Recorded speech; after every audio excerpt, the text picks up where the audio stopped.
ఓ జ్ఞానతిమిరాంధస్య జ్ఞానాంజనాశలాకయా చక్షురోన్మిలితం येन तस्मै तस्मै श्रीगुरवे नमः।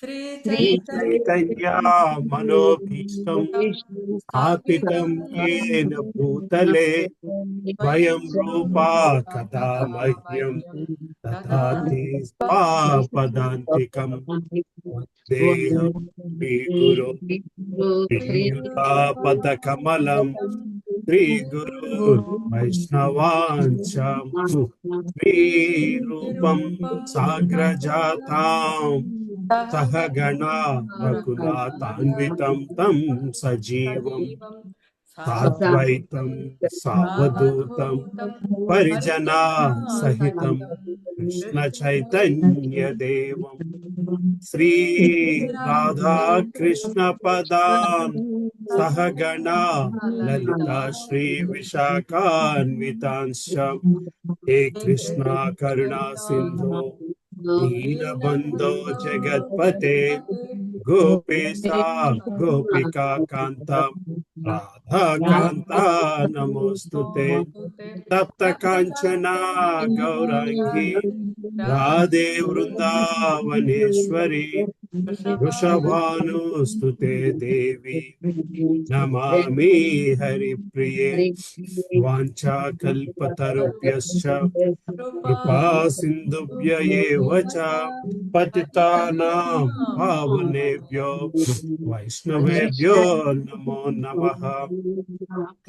जय श्री कृष्णा चैतन्य प्रभु नित्यानंद श्री अद्वैता गदाधर शिवासादि गौर भक्त वृंद हरे कृष्णा कृष्णा कृष्णा हरे हरे हरे रामा राम राम हरे हरे।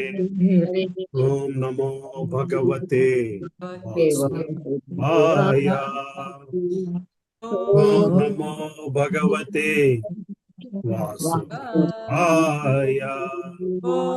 ओम नमो भगवते वासुदेवाय।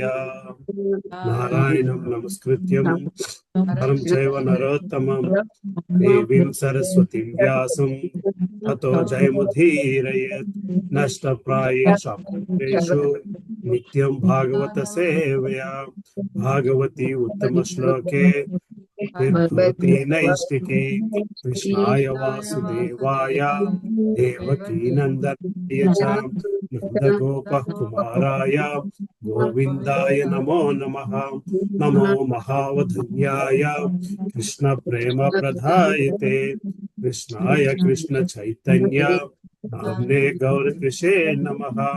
नमः पंकजनाभाय नमः पंकजमालिने नमः पंकजनेत्राय नमस्ते पंकजांग्रिये। नमो ब्रह्मण्याय देवाय गो ब्रह्मण्याय हिताय च जगद्हिताय कृष्णाय गोविंदाय नमो नमः। नमः ओं विष्णुपदाय कृष्णपृष्ठाय भूतले श्रीमते भक्ति वेदांता स्वामी निति नामिने। नमस्ते सारस्वती देवे गौरवाणी प्रचारिणे निर्विशेष शून्यवादी पाश्चात्य देशतारिणे। जय श्री कृष्ण चैतन्य प्रभु नित्यानंद श्री अद्वैत गदाधार शिवासादि गौर भक्त वृंद हरे कृष्णा कृष्णा कृष्णा हरे हरे हरे रामा राम राम हरे हरे। मूकं करोति वाचालं पङ्गुं लगायद्गिरिं कृपातमहं वन्दे श्रीगुरुं दीनतारिणं परमानन्दमाधवं श्रीचैतन्येश्वरम्। ॐ अपवित्रो पवित्रो वा सर्वास्तिगतोऽपि वा यस्मरेति पुण्डरीकाक्षं सबाह्याभ्यन्तरशुचिः श्रीविष्णु श्रीविष्णु श्रीविष्णु। हरे कृष्ण हरे कृष्ण।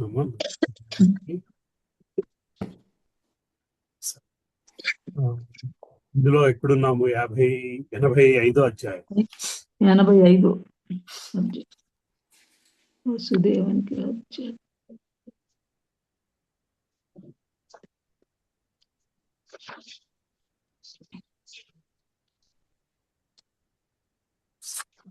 ఎవరు చదవాలి? లాస్ట్ వీక్ మనము భారతి మాతాజీ వాళ్ళతో స్టార్ట్ చేసుకున్నాము. సుధా మాతాజీ సుధా ఉన్నారా? మాతాజీ ఉంటే ఓకే, శారదా మాతాజీ లేకపోతే లేదా పద్మావతి మాతాజీ. పద్మావతి మాతాజీతో స్టార్ట్ చేసుకున్నాం. హరే కృష్ణ ప్రభు. స్టార్ట్ చేయండి అమ్మ మాతాజీ పద్మావతి. హరే కృష్ణ. 85వ అధ్యాయము వసుదేవునికి ఆధ్యాత్మికోపదేశము. శ్రీకృష్ణుడు దేవకి పుత్రులను తిరిగి తెచ్చుట. కుటుంబంలోని చిన్నవారు ప్రతిరోజు ఉదయము పెద్దలను నమస్కరించడము వైదిక ఆచారము. ముఖ్యంగా సంతానము తమ తల్లిదండ్రులను, శిష్యులు గురువుకు ఉదయము నమస్కరించాలి. ఈ వైదిక నియమాన్ని అనుసరిస్తూ కృష్ణ బలరాములు తమ తల్లిదండ్రులైన దేవకి వసుదేవులకు ప్రణమిల్లేవారు. కురుక్షేత్రము చెంత యజ్ఞ నిర్వహణము పూర్తి అయి వెనుకకు తిరిగి వచ్చిన తరువాత ఒకరోజు కృష్ణ బలరాములు వందనము చేయటానికి వసుదేవుని చెంతకు వెళ్ళారు. అప్పుడు వసుదేవుడు తన ఇరువురి పుత్రులను మహోన్నత స్థితిని కొనియాడారు. యజ్ఞస్థలిలో సమకూడిన మునుల ద్వారా అతడు కృష్ణ బలరాముల స్థితిని తెలుసుకున్నాడు. మునుల ద్వారా వినడమే కాకుండా బలరామకృష్ణులు సాధారణ మానవులు కారని, అసాధారణ పురుషులని పలు సందర్భాలలో తానే అనుభవాన్ని పొందాడు. ఆ విధంగా అతడు తన పుత్రులైన బలరామకృష్ణులు భగవంతుడే అన్న మునులు మాటలను పూర్తిగా విశ్వసించాడు. తన పుత్రులయందు దృఢమైన విశ్వాసముతో అతడు ఈ విధంగా వారిని సంబోధించాడు. కృష్ణ, నీవు సచిదానంద విగ్రహుడైన భగవంతుడివి. బలరామ, నీవు సంకర్షణుడివి, యోగీశ్వరుడివి. మీరు సనాతనులను నేనిప్పుడు అర్థం చేసుకున్నాను. మీరిరువురు ఈ జగత్తునకు దానికి కారణమైన మహావిష్ణువుకు పరమైన వారు. వీటన్నింటికి నీవే ఆది నియామకుడవు. ఈ జగత్తుకు నీవే ఆధారము. నీవే దీని సృష్టికర్తవు. సృష్టి తత్వములు కూడా నీవే. ఈ జగత్తును నీవే ప్రభుడవు. నిజానికి ఈ జగత్తు నీ లీలల కొరకు సృజింపబడింది. జగత్తు యొక్క ఆది నుండి అంతము వరకు వివిధ కాలములో ప్రకటమయ్యే వివిధ భౌతిక దశలు కూడా నీవే. ఎందుకంటే ఈ ప్రకటము యొక్క కార్యకారణములు నీవే. శాసకుడవు, శాసితుడవు అనే ఈ భౌతిక జగత్తు యొక్క 2 రూపాలు కూడా నీవే. వారిని అధిగమించి ఉండే పరమ నియామకుడవు కూడా నీవే. అందుకే నీవు మా ఇంద్రియానుభూతికి అతీతుడవు. నీవు పరమాత్ముడవు, పుట్టుక లేనివాడవు, మార్పు రహితుడవు. భౌతిక దేహములో సంభవించే 6 రకాలైన వికారాలకు నీవు అతీతుడవు. ఈ భౌతిక జగత్తు యొక్క అద్భుతమైన వైవిధ్యము కూడా నీ రచితమే. పరమాణువు వరకు అన్నింటి యందు నీవే పరమాత్మనిగా ప్రవేశించావు. ఈ రూపాలన్నింటినీ ప్రాణశక్తి, వాటి పరమ ఉనికి నీవే. యథార్థానికి నీవే సమస్తానికి పోషకుడువై ఉన్నావు. ప్రాణశక్తి, దాని నుండి ఉత్పన్నమయ్యే క్రియాశక్తి స్వతంత్రముగా వర్తింపక పరమ పురుషుడవైన నీపైననే ఆధారపడి ఉన్నాయి. నీవు వాటి వెనుకనే ఉన్నావు. నీ సంకల్పము లేనిదే అవి పనిచేయవు. ప్రకృతి జడమైనది, నీచే క్షుభితము కానిదే అది స్వతంత్రముగా పనిచేయలేదు. ప్రకృతి నీపై ఆధారపడి ఉంటుంది కనుక జీవులు కేవలము కార్యాచరణ యత్నమే చేయగలరు. కానీ నీ అనుమతి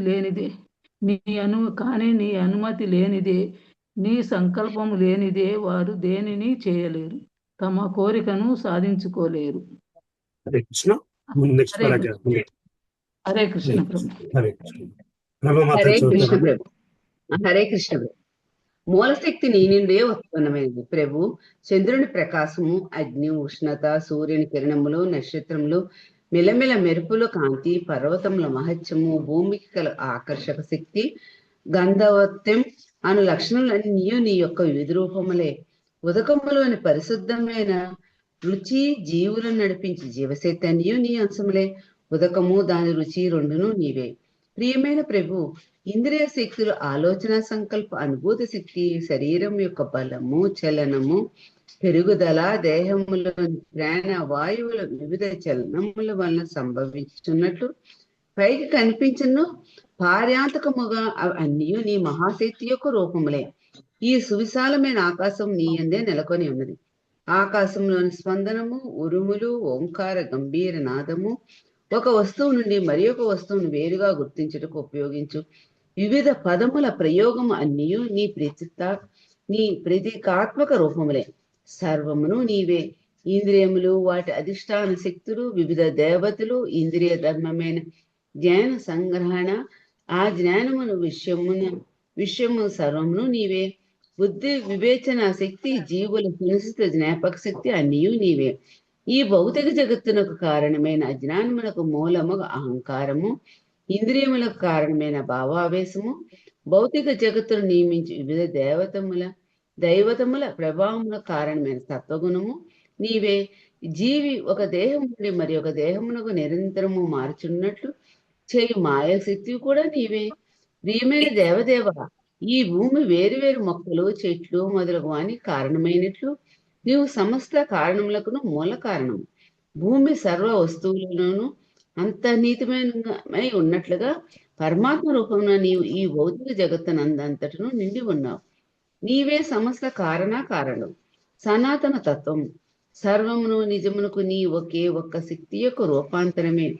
భౌతిక ప్రకృతిలోని సత్వ రజ స్తమో గుణములతోనూ వాని అన్యోన్య సంఘర్షణతోనూ యోగ మాయ నీకు అనుబంధం కల్పించింది. ఆ గుణములు స్వతంత్రములుగా పైకి కనిపించును, కానీ నిజమునకు సర్వ భౌతిక శక్తియు పరమాత్మైన నీ మీదనే ఆధారపడి ఉన్నది. నీవు సర్వమునకు మూల కారణము అగుట వలన పుట్టుక, మనుగడ, పెరుగుదల, క్షీణించుట, అంతము అని భౌతిక పరిణామములు నీ యందు కనిపించు. నీ పరాశక్తి అయిన యోగమాయే ఏ వివిధ రూపములతో వర్తించును, కానీ ఆ యోగమాయ నీ శక్తియే కదా. అందుచేత నీవే సర్వమునందు నిలిచి ఉన్నావు. భగవద్గీత 9వ అధ్యాయం 4వ వచనం ఈ అంశం చక్కగా వివరింపండి. భగవాన్ ఇట్లు నడుపును, నా అవ్యక్త రూపమున నేను భౌతిక శక్తి అంతటను వ్యాపించున్నాను. అది అంతయు నాయందే నిలిచదు, కానీ నేను దాని అందు లేను. అదే సత్యమును వసుదేవుడు నడువెను. ఆయన సర్వమునందును లేడని భావించినచో అన్నిటికీ ఆయన దూరంగా ఉన్నట్లగును, కానీ ఆయన శక్తి అన్నిటి అందును గోచరించుతున్నది. ఒక స్థూల దృష్టాంతంతో దీనిని వివరింపవచ్చు. ఒక పెద్ద సంస్థలో అన్ని రంగముల్లోనూ యజమాని శక్తి సంచాలక సామర్థ్యము అవ్యక్తమవుతుంది. దాని అర్థం అతడు సంస్థలో అడుగడుగునా నిలిచి ఉన్నాడని కాదు. ఆయనను ప్రతి శాఖలోనూ ప్రతి కార్మికుడును యజమాని తన చెంతనే ఉన్నట్లు అనుభూతి కలుగుచుండను. ప్రత్యక్షముగా యజమాని ప్రతి శాఖను దర్శించుట లాంఛనం మాత్రమే. వాస్తవముగా అతని శక్తి సర్వత్రా పనిచేయుచుండను. అదే విధముగా దేవదేవుని సర్వ వ్యాపకత్వం ఆయన శక్తుల ద్వారా అభివ్యక్తమవుచుండను. అందుచేత అచింత భేద సిద్ధాంతం అడుగడుగున మనకు అనుభూతం మగుచుండును. ప్రభు ఒకడే, కాని ఆయన శక్తులు అనంతము. హరే కృష్ణ ప్రభు. హరే కృష్ణ. హరే కృష్ణ ప్రభు. విజయమాత చదువుతారమ్మా? చదువుతాను ప్రభుజీ. హరే కృష్ణ. ఎక్కడి నుంచి ప్రభుజీ? భగవద్గీత 9. ప్రభు దాని కింద పేర ఆ పేర చదివిస్తాను. ఇది భగవద్గీత చదివిస్తాను ప్రభు. వసుదేవుడు ఇంకడు ఇట్లా నేను వసుదేవుడు ఇంకడు ఇట్లా. హరే కృష్ణ ప్రభుజీ. వసుదేవుడు ఇంకనూ ఇట్లు కొనసాగించాను. ఈ భౌతిక జగత్తు ప్రవహించే ఒక మహానది వంటిది. దానిలో ఎగసిపడు తరంగములు సత్య రజస్తమో గుణములు. మన భౌతిక దేహము, ఇంద్రియములు, ఆలోచన, అనుభూతి, సంకల్పాది శక్తులు, సుఖదుఖములు, కామక్రోధములన్నీ ప్రకృతి తిరుగుడుముల నుండే ఉత్పన్నమవుతుండెను. నీ దివ్య స్వరూపమును అనుభూతి చెందని మూర్ఖులు ఈ భౌతిక జగత్తు నుండి విడివడలేక కామ్యకర్మల వలలో చిక్కుకొని ఎల్లప్పుడూ జనన మరణ చక్రములో పడి పరిభ్రమిస్తుందరు. ఈ అంశమునే భగవానుడు భగవద్గీత 4.9లో మరొక విధంగా ప్రతిపాదించను. ఎవరైనాను దేవాది దేవుని దివ్యమైన జన్మ కర్మలను గుర్తించగలిగినచో అతడు భౌతిక ప్రకృతి నుండి విముక్తి పొంది భగవద్ధామను తిరిగి చేరుకోగలడు అని అందులో తెలుపబడిను. కనుక శ్రీకృష్ణుని దివ్య నామము, రూపము, లీలలు, గుణములు భౌతిక ప్రకృతి జన్మములు కావు. మన దేవుడు వసుదేవుడు ఇంకనూ ఇట్లు పలికెను: ప్రియమైన ప్రభు, బద్ధజీవునిలో ఇన్ని లోపములు ఉన్నప్పటికీ ఎప్పుడైనను ఏదో విధముగా అతనికి భగవత్ సేవతో సంబంధం ఏర్పడినచో అతడు నాగరికుడైన మానవుడిగా జన్మించి ఉత్తమ జన్మమును పెంపొందించుకొని భక్తి మార్గంలో మరింత అధిక ప్రగతిని సాధించగలడు. ఆయనను బహిరంగ శక్తికి లోనైన జనులు మానవ జన్మ అనే అవకాశమును వినియోగించుకోలేరు. అట్లు వారు శాశ్వత స్వాతంత్ర్యమును సాధించే అవకాశమును చేర్చుకుని వేల జన్మల ఫలితముగా సాధించిన ప్రగతిని వృధా చేసుకుందురు. హరే కృష్ణ. Right sir. దేహాత్మ బుద్ధితో మిథ్యాహంకారముతో దేహ సంబంధములైన సంతతిపై అనురాగమును పెంచుకొని బద్ధ జీవితంలో చిక్కుకొని అసత్య అనుబంధములతోనూ అనురాగములతోనూ బంధింపబడుట జరగవచ్చును. ఈ జగత్తు సమస్తము భౌతిక బంధములో చిక్కుకొని తప్పుడు భావనలతో గడుపుతుండెను. మీరిరువురిలో ఎవరునూ నా పుత్రులు కారని నేను ఎరుగుదును. మీరు ఆదిమ సృష్టికర్తలు. ప్రధానము పురుషుడు దేవాది దేవుడు సైనిక బలములను అనవసరముగా పెంపొందించుకొనిన క్షత్రియరాజులను సంహరించి ఈ భూభారమును తగ్గించుట కొరకై మీరు భూమిపై అవతరించితిరి. ఇదివరకే మీరు ఈ విషయములను నాకు తెలిపిరి. ప్రభు, నీవు శరణాగత రక్షకుడవు, సాధుజనుల యోగక్షేమములను విచారించువాడవు కనుక నేను ఈ భౌతిక సంసార బంధముల నుండి విముక్తిని కలిగించు నీ పాదములను మాత్రమే ఆశ్రయిస్తుంటిని. ఎంతో కాలముగా ఈ దేహమే నేను అను భావనలో ఉంటిని. నీవు దేవాది దేవుడైనను నిన్ను నా పుత్రునిగానే భావించి తిని. ప్రియమైన ప్రభు, కంసుని చెరసాలలో అవతరించిన క్షణముననే నీవు దేవాది దేవుడవని, శిష్ట రక్షణ కొరకు, దుష్టుల వినాశం కొరకు భూమిపై అవతరించితివని తెలిపితివి. అజుడవైనను పుట్టుక లేనివాడవు. ప్రతి యుగములోనూ నీవు నీ కర్తవ్య నిర్వహణ కొరకై భూమిపై అవతరిస్తుందువు. ప్రభు, ఆకాశములో అనేక రూపములు కనిపిస్తూ కనుమరుగవును. అట్లే నీవును అనంతమైన రూపములతో అవతరిస్తూ అంతర్ధానమవుతుందువు. కనుక నీ ఆవిర్భావ అంతర్ధాన రహస్యములను గాని నీ లీలల రహస్యములు గాని ఎవరు ఎరుగగలరు? నీ మహాత్మ్యమును కీర్తించుట ఒక్కటే మా కర్తవ్యం. ఈ విధముగా వసుదేవుడు దివ్యులైన తన పుత్రులను ఉద్దేశించి ప్రసంగిస్తుండగా కృష్ణ బలరాములు చిరునవ్వుతో ఆలకించిరి. ఎందుకనగా వారికి తమ భక్తులనిన గొప్ప వాత్సల్యము. చిరు మందాహాసములతో వారు వసుదేవుని స్తుతులను ఆలకించిరి. పిమ్మట వసుదేవుడు పలికిన పలుకలను నిర్ధారిస్తూ శ్రీకృష్ణుడు ఇట్లనెను: ప్రియమైన జనక, నీవేమి చెప్పిరను మేము నీ పుత్రులమే. మమ్ములను గూర్చి నీవు పలికినదంతయు అత్యున్నతమైన ఆధ్యాత్మిక జ్ఞాన తత్వ దర్శనము. అందులో ప్రతి పలుకు వాస్తవమేనని నేను అంగీకరిస్తుంటిని. వసుదేవుడు okay Hare Krishna. Thank you ప్రభు. బాలమణి మాతాజీ చదువుతారమ్మా. హరే కృష్ణ ప్రభుజీ. దండాత్ ప్రణామం ప్రభుజీ. కృష్ణ బలరాములను తన పుత్రులుగా భావించి వసుదేవుడు పరిపూర్ణ జీవన స్థితిలోనే ఉన్నాడు.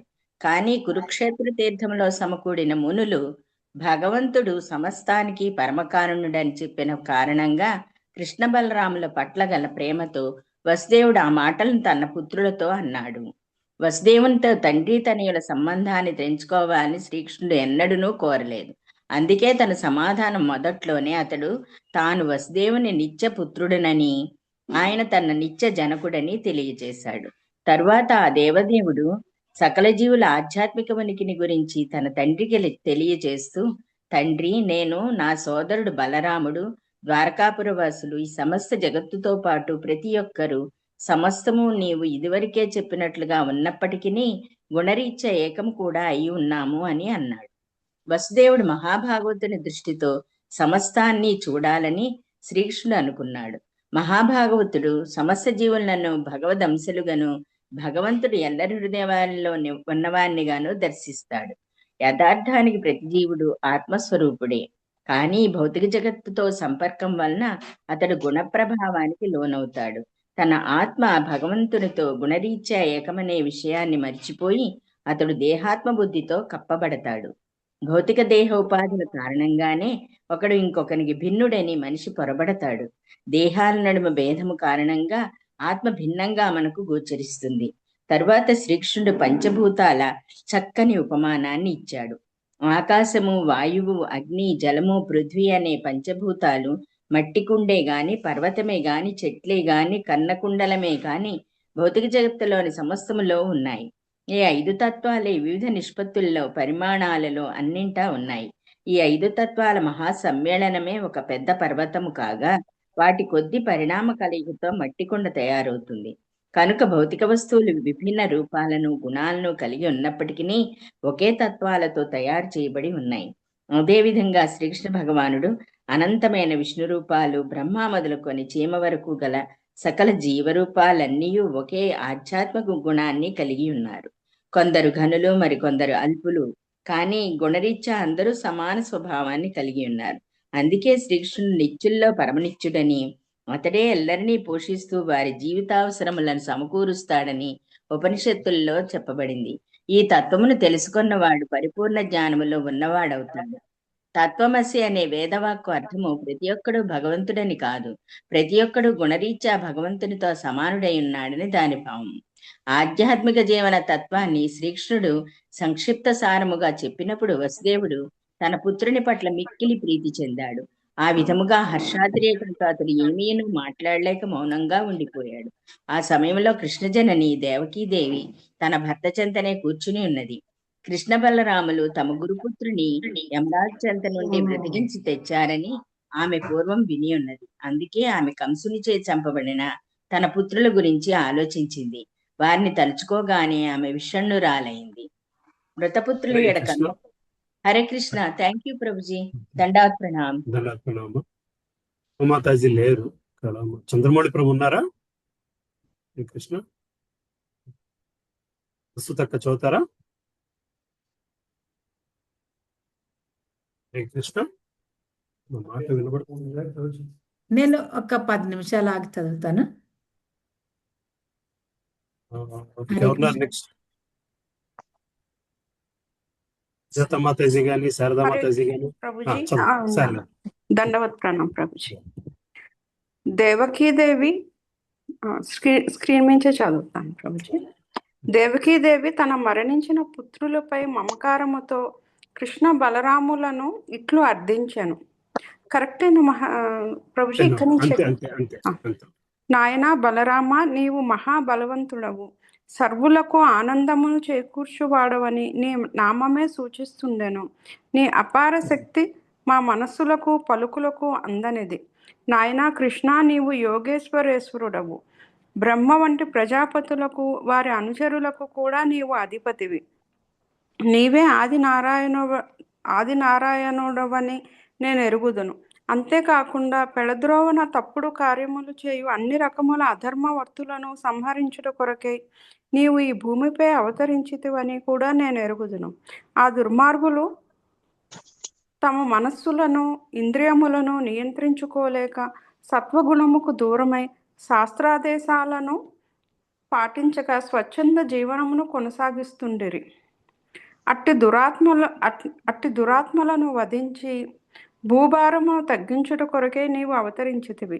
నాయనా కృష్ణ, సృష్ట్యాదిలో కారణ సముద్రముపై పవలించి ఈ సృష్టికి అంతటికి కారణభూతుడవైన శ్రీ మహావిష్ణువు నీ స్వాంత అంశయే అని నేను ఎరుగుదును. ఈ జగతి యొక్క సృష్టి, స్థితి, లయములను నీ స్వాంశ అవతారమే నిర్వహిస్తుండెను. కనుక ఎట్టి సందేహము లేకుండా నీ పాదములను నేను ఆశ్రయిస్తుంటిని. నీవు నీ గురువుగారైన సాందీపని మునికి గురుదక్షిణతో ప్రీతి కలిగించి, గురుపుత్రుడు కొన్ని సంవత్సరములకు పూర్వమే మరణించినప్పటికీ నీవు బలరామునితో సహా యమధర్మరాజు వద్దకు వెళ్ళి అతని నుండి గురుపుత్రుని విడిపించి నీ గురువుకు అర్పించితివని నేను విని ఉంటిని. నీ ఈ చర్యల చేత నీవు యోగేశ్వరేశ్వరుడవు అని నాడు బోధపడినది. కనుక అట్లే నా కోరికను కూడా తీర్చమని నిన్ను అర్థిస్తుంటిని. కంసుని చేత వధించబడిన నా పుత్రులను తిరిగి నాకు చూపించుము. వారిని నీవు తీసుకువచ్చినచో నా మనస్సుకు తృప్తి కలుగును. ఒక్కసారి వారిని చూచినచో నాకు గొప్ప తృప్తి కలుగును. తమ తల్లి ఈ విధముగా తమను అర్థించిన వెంటనే కృష్ణ బలరాములు యోగమాయ సహాయముతో సుతల అను అధోలోకముకు పయనమైరి. పూర్వము తాను వామనుడిగా భూమిపై అవతరించినప్పుడు రాక్షసరాజైన బలిచక్రవర్తి అతనికి తన సర్వస్వమును దానము చేసి ప్రీతి కలిగించెను. అప్పుడు భగవానుడు అతనికి సుతల లోకాధిపత్యమును అనుగ్రహించెను. ఇప్పుడు ఆ మహాభక్తుడైన బలి మహారాజుకు కృష్ణ బలరాములు తన లోకముకు విచ్చేసిరని తెలియగానే అతడు ఆనంద సాగరములో మునిగిపోయెను. కృష్ణ బలరాములు రాగానే అతని కుటుంబ సభ్యులు ఆసనములపై నుండి లేచి వారి పాదములకు ప్రణమిల్లిరి. బలి మహారాజు ఉన్నతాసనములపై వారిని ఆసీనులను చేసి వారి పాదములను కడిగి ఆ జలమును తానును తన కుటుంబ సభ్యులను శిరస్సుపై జల్లుకొనిరి. కృష్ణ బలరాముల పాదతీర్థము బ్రహ్మ మున్నగు దేవతలను కూడా పవిత్రులను చేయగలుగునట్టిది. చదవమంటారు ప్రభుజీ? పిమ్మట బలి మహారాజు విలువైన వస్త్రములను, భూషణములను, అమృత సమానములైన భక్ష్యములను, చందన తాంబూలాదులను అందించి శాస్త్రానుసారము వారిని అర్చించి తన సర్వస్వమును వారి పాదార విందములకు అర్పించెను. బలి మహారాజు దివ్యానంద పారవస్యముతో భగవానుని పాదములను తన హృదయముకు శిరస్సుకు పదే పదే హత్తుకొనుచు పారవస్యము అనుభవించెను. కన్నుల వెంట ఆనంద బాష్పములు దారగా స్రవిస్తుండగా అతని దేహము కంపించెను. గద్గద స్వరముతో అతడు వారిరువురిని ఇట్లు స్తుతించసాగెను. ప్రభు బలరామ, నీవు ఆది అనంత దేవుడవు. అనంతదేవ, శేషుడు వంటి దివ్య రూపములన్నీ నీ నుండి ఉత్పన్నమయ్యను. నీవు శ్రీకృష్ణ భగవానుడవు, దేవాది దేవుడవు, సచ్చిదానంద స్వరూపుడవు. నీవే సమస్త సృష్టికర్తవు. జ్ఞానయోగ, భక్తి యోగ నీ నుండే ఆవిర్భవించినవి. దేవాది దేవుడవైన పరబ్రహ్మవు నీవే. కనుక మీరిరువురికి నా గౌరవపూర్వక ప్రణామములు. ప్రియమైన నా ప్రభువులారా,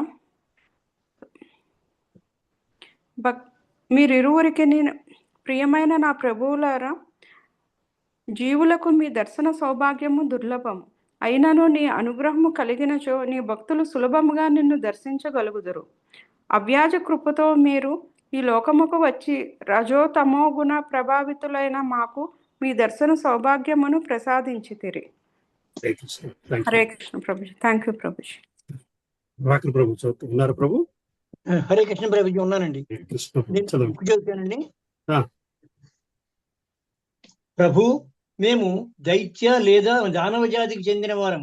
గంధర్వ, సిద్ధ, విద్యాధర, చారణ, యక్ష, రాక్షస, పిశాచ గణములకు చెందిన వారు స్వభావరీత్యా నిన్ను ఆరాధించుటకు గాని నీ భక్తులవుటకు గాని అర్హత లేనివారు.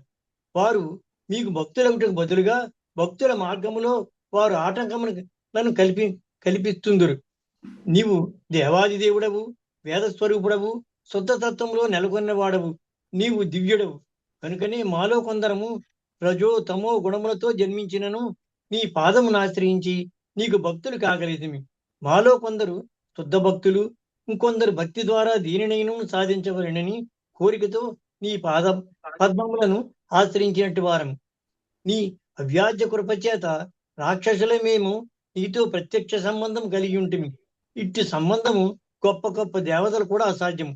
ఎవరును నీ యోగమాయ శక్తితో నీ వెట్లు ప్రవర్తించిందిరో ఎరుగరు.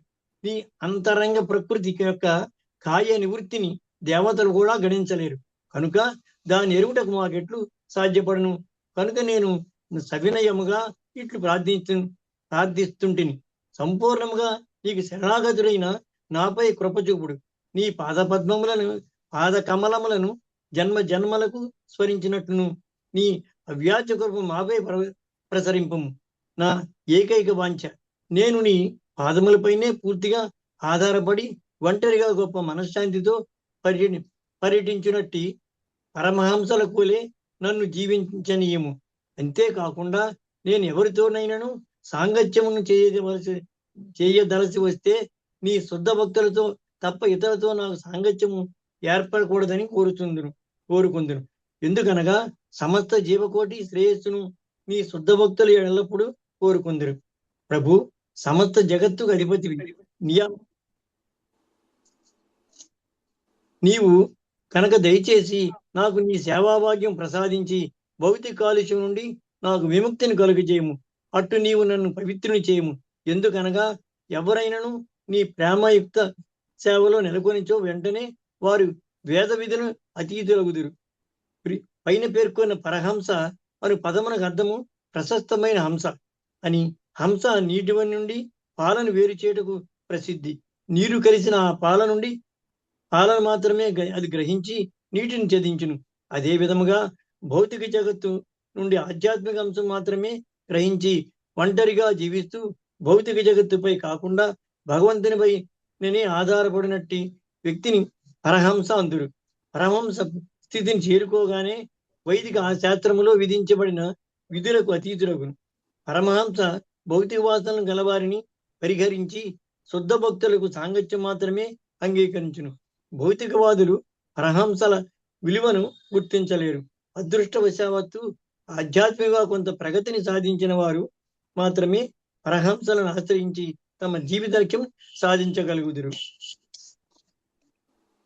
మహారాజు కృతిని ఆలకించి శ్రీకృష్ణులతో ఇట్లా నేను, దైత్యరాజా, స్వయంభూ మనువు మన్వంతరములో మరీచియను ప్రజాపతికి తన భార్యకు ఉష్ణగర్భమున 6 పుత్రులు ఉద్భవించిరి. వారు దేవతలు. ఒకప్పుడు బ్రహ్మదేవుడు తన పుత్రిక సోమయుగమును చూచి కామోద్రేకంతో ఆమెను వెంటపడిన. ఆ సమయమున ఈ 6 దేవతలు బ్రహ్మ ప్రవర్తనను అసహించుకొని బ్రహ్మ ప్రవర్తనట్లు విమర్శించడం చేత వారి పట్ల అది మహా అపరాధమయ్యను. దానితో వారు హిరణ్యకశిపునకు మనుమలుగా జన్మించినట్లుగా చెప్పించబడిరి. అనంతరము వారు దేవకీదేవి గర్భమున ప్రవేశపెట్టబడిన. వారు జన్మించగానే కంసుడు ఒకరి తర్వాత ఒకరు వధించెను. ప్రియమైన దైత్యరాజా, అట్లు మరణించిన తన సుతులు తిరిగి మా తల్లి అని దేవకి చూడగోరుచున్నది. కంసుని చేతిలో అకాల మరణం పొందిన ఆ పుత్రులను తలుచుకొని ఆమె దుఃఖిస్తుండెను. వారందరూ ఇప్పుడు నీ లోకంలో కలని నేను ఎరుగుదును. నా తల్లి అని దేవకిని ఓదార్చుట కొరకు వారిని నేను ఇప్పుడు నా వెంట తీసుకుని వెళ్ళదలిచిదిని. నా తల్లిని దర్శించిన పిమ్మట ఈ 6 బద్ధజీవులు ముక్తిని పొంది ఆనందముగా తమ లోకమునకు తిరిగి చేరుకొనగలరు. ఆ 6 బద్ధజీవుల పేర్లు స్మరుడు, ఉద్దీదుడు, పరిశ్వంగుడు, పతంగుడు, క్షుద్రవృతి, ఖుణి అని వారి దేవతలుగా తమ స్థితిని తిరిగి పొందగలుగుదురు. హరే కృష్ణ ప్రభుజీ. ప్రభు, ఒక్క నిమిషం అండి, మళ్ళీ వస్తున్నారండి. ఒక నిమిషం అండి, ఇంకొకరికి చెప్పండి ఛాన్స్, మళ్ళీ వస్తున్నారు. సరే సార్. ఇంకెవరు ఉన్నారమ్మా? నెక్స్ట్ ఏకాంబరేశ్వర ప్రభు, మల్లికార్జున ప్రభు, మురళీధర్ గోవింద్ ప్రభు, జగదాంబ మాతాజీ చదువుతారా? చదువుతానండి. హరే కృష్ణ. అట్లు శ్రీకృష్ణుడు దైత్యరాజుతో పలికి మౌనము వహించెను. బలి మహారాజునకు ప్రభువు ఇచ్చేసిన కార్యమేమో అవగతమైనది. అతడు ప్రభువును పూర్తిగా ఆరాధించిన అనంతరము కృష్ణ బలరాములు ఆ 6 బద్ధజీవులు వెంట పెట్టుకుని ద్వారకా నగరం తిరిగి వచ్చిరి. కృష్ణుడు ఆ శిశువులను తన తల్లి దేవకికి చూపించను. దేవకి మహానందము పొందెను. మాతృత్వ భావన ఆమెలో పొంగి పొరలి ఆమె సైన్యములు చేపుకు వచ్చను. మిక్కిలి సంతృప్త ఆమె శిశువులను తన సైన్యమునిచ్చెను. తిరిగి వారి తన ఒళ్ళో తీసుకుని వారి శిరస్సులను అగ్రాణం చేస్తూ, స్వామి, నా మరణించిన బిడ్డలు తిరిగి తెచ్చినాడు అని సంతోషపడ్డాడు. తాత్కాలికంగా విష్ణుమాయ ఆమెను కమ్మిని అమితమైన మాతృ వాత్సల్యముతో మృతులై తిరిగి వచ్చిన ఆ బిడ్డలు చూచి ఆ మిక్కిలి ఆనందం చెందను. దేవకీదే స్తన్యము నుండి ప్రసరించే పాలు దివ్యమైనవి, అమృత తుల్యమైనవి. ఏళ్ళన ఆ పాలనే శ్రీకృష్ణ భగవానుడు గ్రోలిండను. అందుచేతనే శ్రీకృష్ణ భగవాన్ స్పర్శకు నోచుకున్న దేవకీదే స్తన్యమును గ్రోలిన వెంటనే ఆ శిశువులకు ఆత్మసాక్షాత్మను కలిగిన. వారు కృష్ణ బలరాములకు తమ తల్లిదండ్రులకు దేవకీ వస్తువులకు ప్రణమిలిది. అటు పిమ్మటి వెంటనే వారు తమ ఊర్ధ్వలోకములకు తిరిగిపోయేది. వారు నిష్క్రమించగానే చనిపోయిన తన బిడ్డలు తిరిగి వచ్చుటయు, తిరిగి వారు తమ లోకములు వెడలిపోటయు తలచి దేవకీదేవి నిర్కాంతురాలయ్యను. శ్రీకృష్ణుని లీలను స్మరించడం వల్ల మాత్రమే ఆమె ఆ సంఘటనలు అర్థం చేసుకునగలను. శ్రీకృష్ణ భగవాన్ శక్తులు అనూహ్యములు. ఎట్టి అద్భుతములైన ఆయన ప్రదర్శింపగలడు. అనూహ్యమైన అపరిమేయమైన భగవాన్ని శక్తులను అంగీకరించడంతో తప్ప శ్రీకృష్ణ భగవానుడు దేవదేవునికి ఎవరిని అర్థం చేసుకొనగలరు. అనంతమైన తన శక్తుల సహాయంతో ఆయన అనంతమైన లీలను ప్రదర్శింపగలడు. ఎవరునూ వాటి సమగ్రముగా వర్ణించుట గాని అర్థము చేసుకుంటూ గాని సాధ్యం కాదు. నైమిసారణ్యము సనుకాది మహర్షులకు శ్రీమద్ భాగవత కథ వినిపించున్న సూత గోస్వామి ఈ సందర్భం తన నిర్ణయం ఇట్లా పలికెను. మహర్షులారా, శ్రీకృష్ణ దివ్యలీల నిత్యములనేది తెలుసుకొనడు. అవి మన చారిత్రక సంఘటనల కథనముల వంటివి కావు. ఆ కథనములు దేవదేవునితో అభిన్నములైనవి. అందుచేత ఎవరు స్వామి లీలను కూర్చిన కథలను విందురో క్షణములో వారి బాబంధులు పటాపంచలేకపోను. శుద్ధ భక్తులకు వారు ఈ కథలను శ్రవణామృతముగా ఆస్వాదింతురు. అట్టి కథలు వ్యాసదేవుని ప్రశస్త తనయుడైన సుఖదేవ గోస్వామిచే వివరింపబడిన. ఈ కథలను నడుపువారును వినువారును కృష్ణ చైతన్య సంపూర్ణులగుదురు. అట్టు కృష్ణ చైతన్య లాభం పొందిన వారే తిరిగి తమ అనాది స్థావరము భగవద్ధాములు చేరుకుంటూ అర్హులగుదురు. ఇది దేవాదేవుడు శ్రీకృష్ణ భగవానుడి 85వ అధ్యాయమైన వసుదేవునికి ఆధ్యాత్మిక బోధ. మృతులైన తన సహోదరుని తెచ్చి శ్రీకృష్ణుడు దేవకీదేవి చూపుట నాకు భక్తి వేదాంతం భగవత్ కథాసారం సమాప్తం. హరే కృష్ణ. హరే కృష్ణ. థ్యాంక్ యూ అమ్మా. కృష్ణ ప్రభుజీ చదవమంటారండి? చదువుతారా? సరే చదవండి. సుభద్రహరణము శ్రీకృష్ణుడు శృతదేవ బహుళాశ్వులను గ్రహించుట.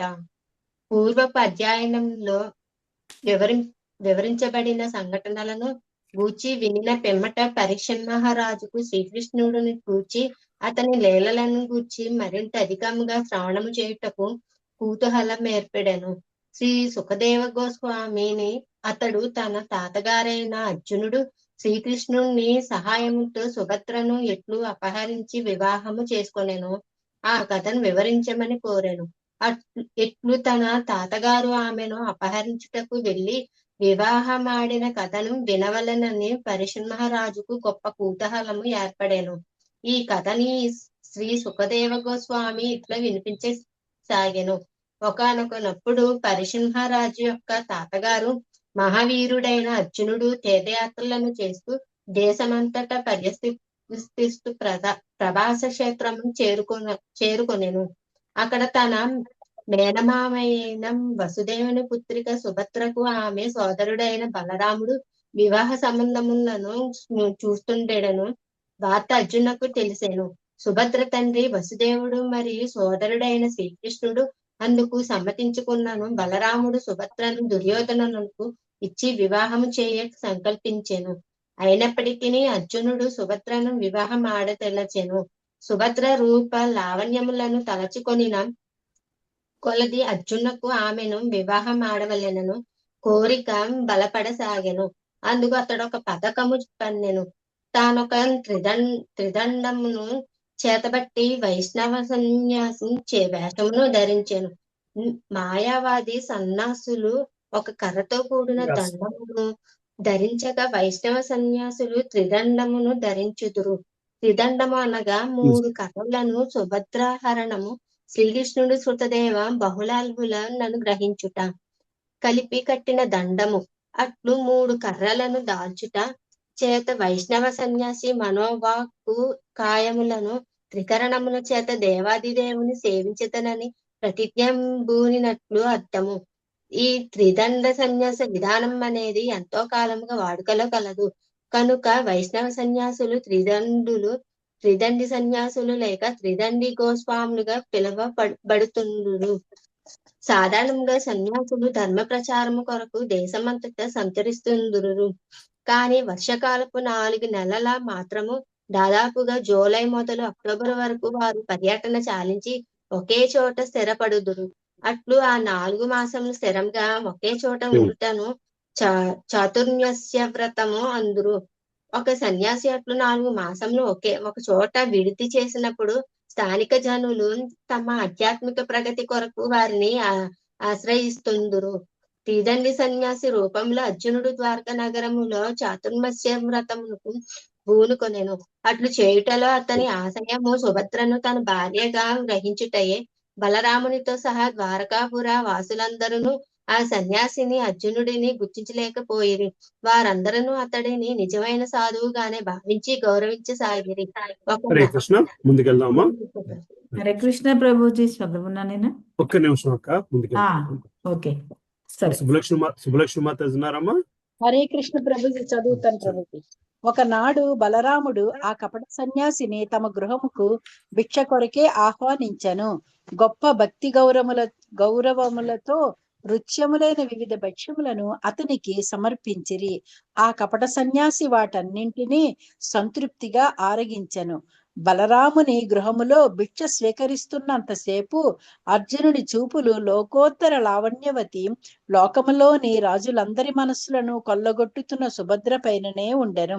ఆమెపై గల ప్రేమతో అర్జునుని కన్నులు మెరవసాగెను.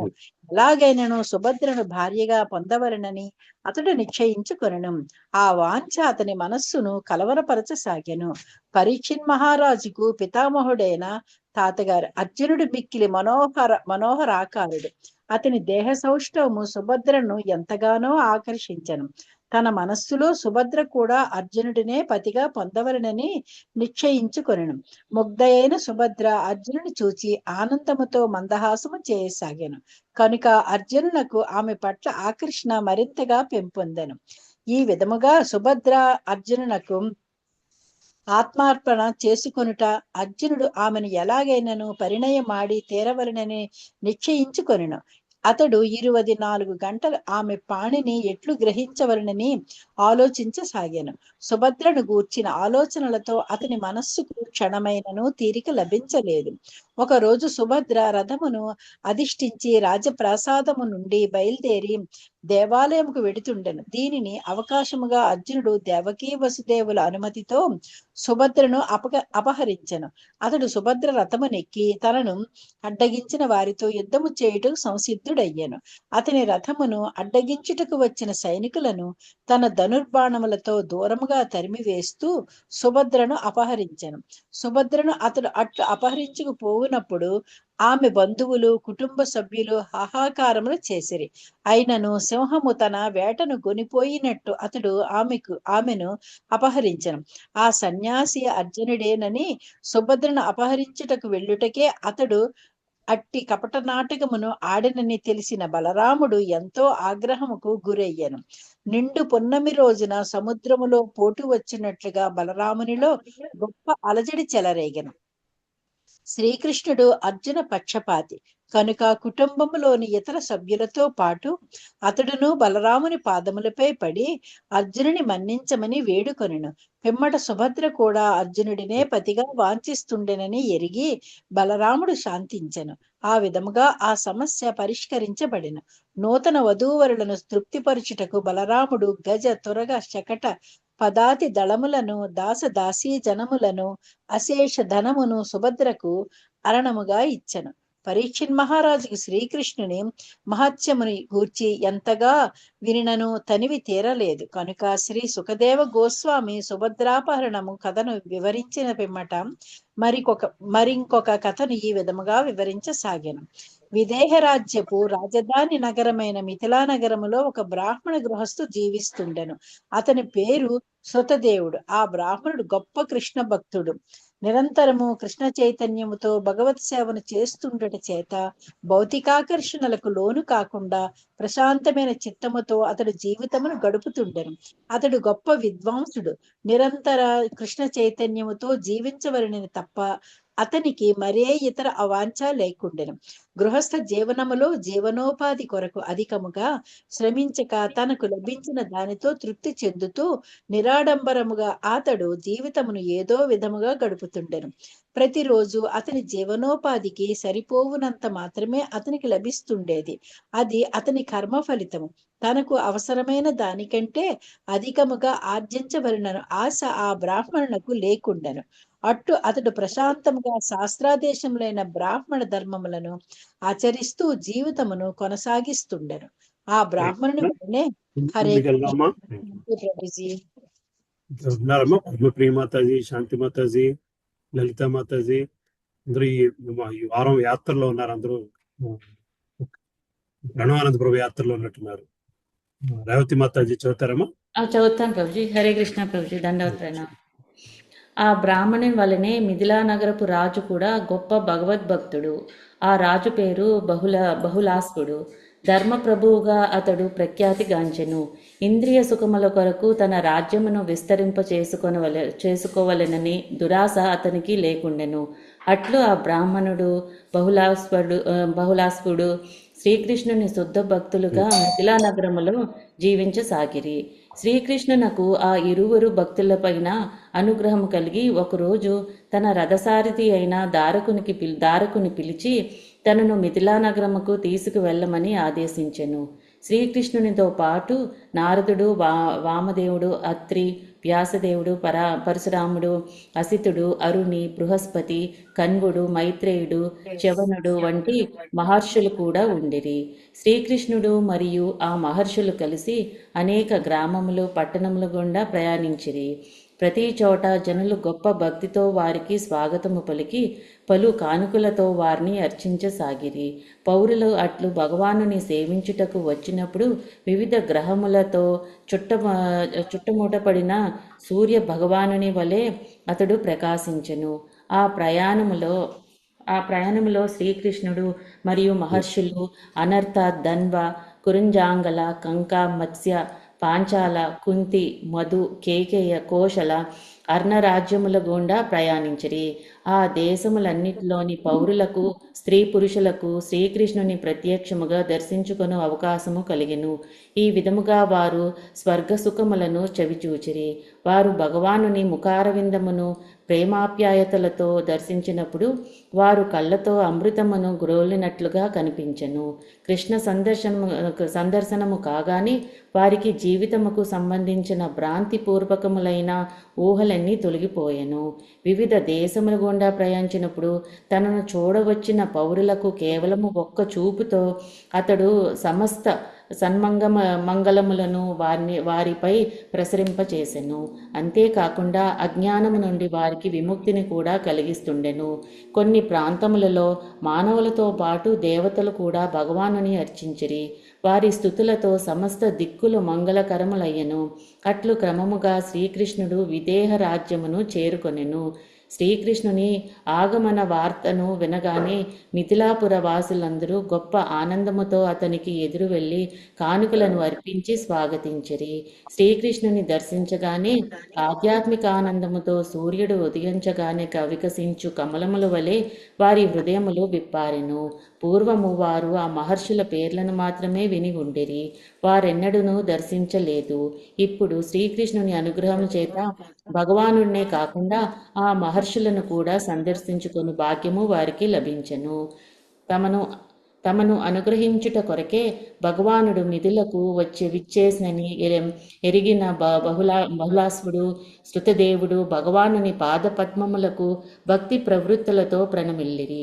చేతులు జోడించి రాజుగారు మరియు బ్రాహ్మణుడు కూడా ఏకకాలమున శ్రీకృష్ణుని, ఆ మహర్షులను తమ తమ గృహములకు ఆహ్వానించిరి. ఆ ఇరువురిని సంతృప్తి పరుచుట కొరకు శ్రీకృష్ణ భగవానుడు తనకు తాను 2 రూపములుగా విస్తరించుకొని ఏకకాలమున ఇరువురి గృహములకు వెళ్ళెను. కానీ రాజుకు, బ్రాహ్మణకు శ్రీకృష్ణుడు ఒకేసారి ఇరువురి గృహములను దర్శించినని తెలియదు. వారిరువురును శ్రీకృష్ణుడు తమ గృహముకే విచ్చేసినని భావించిరి. అట్లు తానును తన పరివారముకు ఏకకాలమున ఇరువుర గృహములను దర్శించుట దేవాది దేవునకు గల మరొక విభూతి. ఈ విభూతిని వేదముల వైభవ ప్రకాశముగా పేర్కొనినది. అట్లే శ్రీకృష్ణ భగవానుడు 16,000 మంది భార్యలను ఏకకాలమున వివాహమాడెను. అప్పుడు అతడు 16,000 రూపములుగా వైభవ ప్రకాశములు తనను తాను విస్తరింప చేసుకొనెను. ప్రతి రూపము భగవంతునితో సమాన శక్తి కలది. అట్లే బృందావనములో బ్రహ్మదేవుడు శ్రీకృష్ణుని గోవులను, గోవత్సవములను, గోపాలకులను అపహరించినప్పుడు కూడా ఆ గోవులుగాను, గోవత్సములుగాను, గోపాలకులుగాను శ్రీకృష్ణుడు తన్ను తాను వైభవ ప్రకాశములుగా విస్తరింప చేసుకొనెను. హరే కృష్ణ ప్రభుజీ. పార్వతీ మాత చదువుతారమ్మా? హరే కృష్ణ ప్రభుజీ, చదువుతాను ప్రభుజీ. విదేహ దేశపు రాజైన బహుళాసుడు మిక్కిలి బుద్ధిశాలి మహానీయుడు. అంతమంది మహర్షులు దేవాదేవుడితో సహా ప్రత్యక్షముగా తన గృహమునకు విచ్చేయుట అతనికి ఆశ్చర్యం కలిగించెను. బద్ధుడైన జీవుడు భౌతిక కార్యకలాపముల్లో మునిగున్నంత కాలము 100% పాళ్ళు పవిత్రుడిగా జీవించలేడని, దేవాదేవుడు మరియు అతని శుద్ధ భక్తులు మాత్రమే భౌతిక కాలుష్యములకు అతీతముగా జీవించగలరని అతడు ఎరుగును.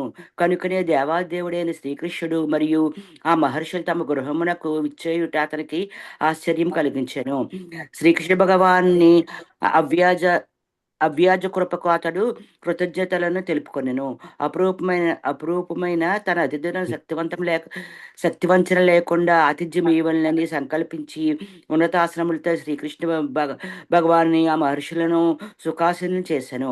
ఆ సమయమున బహుళాశ్వ మహారాజు మనస్సు భౌతిక సమస్యలతో కాకుండా భక్తి మరియు ప్రేమ చేత కలిగిన పారవస్యంతో మిక్కిలి కల్లోలితమయ్యను. అతని హృదయం భగవాను మరియు అతని సహచరుల పట్ల గొప్ప ప్రేమతో నిండిపోయాను. కన్నుల వెంట ఆనంద భాష్ములు దొరలసాగాను. ఆ దివ్య అతిథులు పాదములను కడిగిన ఆ పాదోదకమును తాను తన కుటుంబ సభ్యులను సరస్సుపై చిలకరించుకొనిరి. అనంతరము అతిథులకు పూలదండలు, చందనము, అగరదూపము, నూతన వస్త్రములు, ఆభరణములు, జ్యోతులు, గోవులు, వృషభములు వంటి వాటిని అర్పించాను.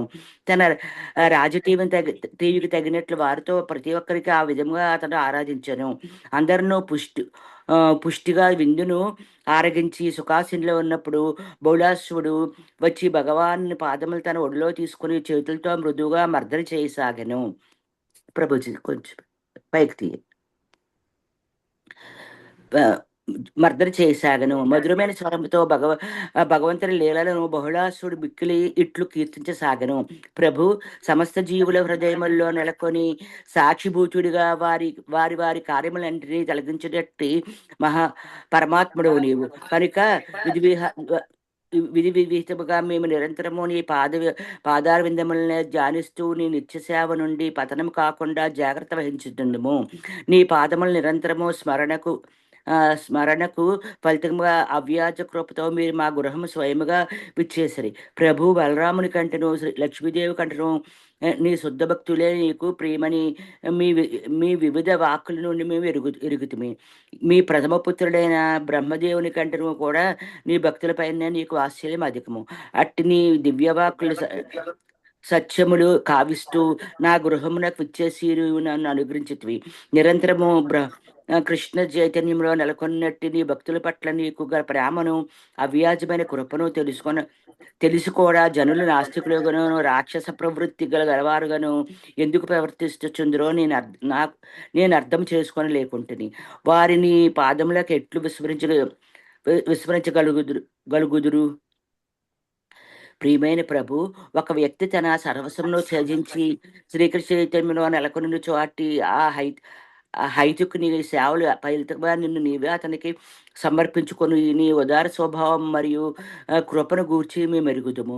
భౌతిక సంసార పాపకర్మములలో పరితపిస్తున్న జీవులను ఉద్ధరించుట కొరకే నీవు యదువంశములో అవతరించేటివి.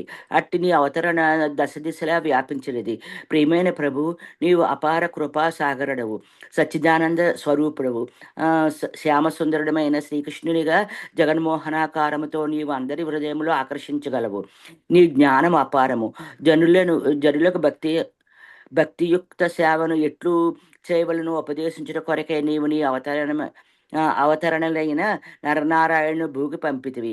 వారి బదరికాశ్రమముల్లో తపస్సులో నెలకొండ్రి. దయచేసి నీ పాదార విందముల వద్ద నా ప్రణామములను స్వీకరించుము. హరే కృష్ణ ప్రభు. మా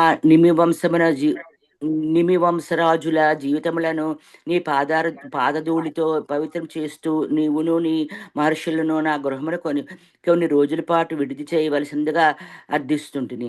శ్రీకృష్ణ భగవానుడు ఆ భక్తుని కోరికను నిరాకరించలేకపోయాను. కనుక మిథిలా నగరమును ఆ నగర పౌరులను పవిత్రం చేస్తూ ఆ మహర్షులతో సహా శ్రీకృష్ణ భగవానుడు కొంతకాలం అక్కడ విడిది చేశాను. అదే సమయం హరే కృష్ణ ముందుకెళ్దాము. హరే కృష్ణ ప్రభుజీ. నమస్తే ప్రభు. Thank you Prabhuji. గీతా మాతాజీ, జలజా మాతాజీ ఉన్నారమ్మా? కుమారి మాతాజీ ఉన్నారా? హరే కృష్ణ హరే ప్రభుజీ, కృష్ణ ప్రభు. ధన్యవాద ప్రణామం. హరే కృష్ణ జల్జా మాతాజీ, మీరు ఇంకా యాత్రలో ఉన్నారేమో అనుకుంటున్నా. ఆ, చదవండి. ఉన్నాను ప్రభుజీ. చదవండి. అదే సమయమున కృష్ణ భక్తుడగు శృతదేవుడును బ్రాహ్మణుడు కూడా తన ఇంట కృష్ణ భగవానునికి ఆయన సహచరులకును ఆదిత్య మొసగుచు ఆధ్యాత్మికమగు ఆనంద పారవశ్యంలో మునిగి తేల్చుండును. ప్రభుజీ బుక్ లో చదువుతున్నాను ప్రభుజీ. పర్లేదు. తన అతిథులను పరిశుభ్రమైన ఆసనములపై ఆసీనులను చేసి ఆ బ్రాహ్మణుడు తన ఉత్తరీయమును నడుమునకు బిగించి ఆనందంతో నాట్యము చేయసాగెను. శృతదేవుడు ధనవంతుడు కాకపోవటచే తుంగచాపల మీదను కొయ్యపీటల మీదను మాత్రమే అపురూపమైన తన అతిథులను ఆసీనులను చేసెను. అయినను తన శక్తి వంచన లేకుండా కృష్ణ భగవానునికి ఆ మహర్షులకును అతడు ఆతిథ్య మొసగెను. స్వామిని ఋషులను స్తోత్రము చేయుచు అతడును అతని భార్యయు వారందరి పాదములను కడిగిరి. వారి పాదోదకములను అతని కుటుంబంలోని వారందరూ తమ తలలపై చల్లుకొనిరి. ఆ బ్రాహ్మణుడు పైకి నిరుపేదగా కనిపించుచున్నను ఆ సమయమున మహాభాగ్యశాలిగా తోచెను. శృతదేవుడు కృష్ణ భగవానునికి అతని సహచరులకును స్వాగతము పలుకుచు ఆనంద పారవశ్యంతో తనను తాను మరచిపోయాను. యథాశక్తిగా వారి స్వాగతమును పలికిన పిమ్మట పండ్లు, పరిమళ ద్రవ్యములు, పన్నీరు, తులసీ దళములు, దర్భలు, తామర పువ్వులు మున్నగు వానిని అతడు వారికి అర్పించెను. అవి అంత విలువైన వస్తువులు కావు, వానిని తేలికగా సేకరింపవచ్చును. అయినను అత్యంత భక్తి ప్రపత్తులతో ఆయన వాటిని సమర్పించినందువలన కృష్ణుడును ఆయన సహచరులను ఆనందముగా వాటిని స్వీకరించిరి. ఆ బ్రాహ్మణుని భార్య అన్నము, పప్పు వంటి సాధారణ పదార్థములనే వడ్డించినను కృష్ణుడు ఆయన సహచరులు భక్తితో చేసిన విందవుట వలన మిక్కిలి తృప్తి చెందిరి. ఆ విధముగా విందు ముగిసిన పిమ్మట శృతదేవుడు తనలో తాను ఇట్లు తలపోయసాగెను. నేను సంసారమనడి అగాధమైన ఈ అంధకూపములో పడి కొట్టుకొనుచున్న దీనాతి దీనుడను. దేవదేవుడైన కృష్ణుడును ఆయన సహచరులకు ఈ మహర్షులను నా ఇంటిని సందర్శించుటకు ఎట్లంగీకరించిరో నాకు తెలియదు. వారెచ్చటనున్న అది ఒక పుణ్యక్షేత్రముగా భావింపబడును కదా. ఆ బ్రాహ్మణులెట్టు తలపోయిచుండగా అతిథులు భోజనములను ముగించి మిక్కిలి సంతుష్టులై ఉండిరి. అప్పుడు శృతదేవుడును అతని భార్యయు పిల్లలను బంధుమిత్రులను వారికి సపర్యలు చేయసాగిరి. శ్రీకృష్ణుని పాదార విందములను ఒత్తుచు శృతదేవుడు ఇట్లు విన్నవించెను. ప్రభు, నీవు పురుషోత్తముడవు, వ్యక్తావ్యక్తమైన ఈ జగత్ సృష్టికి నీవు అతీతుడవు. ఈ భౌతిక జగత్తులో బద్ధజీవుల కార్యకలాపములకు నీ ఉనికితో ఎట్టి సంబంధమును లేదు. నీవు నేడే నాకు దర్శనమిచ్చినావని భావించుట నిజమునకు అయుక్తము. సృష్ట్యాది నుండి జీవులందరిలోనూ పరమాత్మ రూపమున నీవు వర్తించుచునే ఉన్నావు. ఆ బ్రాహ్మణుడు పలికిన పలుకులు మిక్కిలి అర్థవంతమైనవి. దేవదేవుడు పరమాత్మ రూపమున మహావిష్ణువు, గర్భోదకశాయి విష్ణువు, క్షీరోదకశాయి విష్ణువులుగా ఈ ఐహిక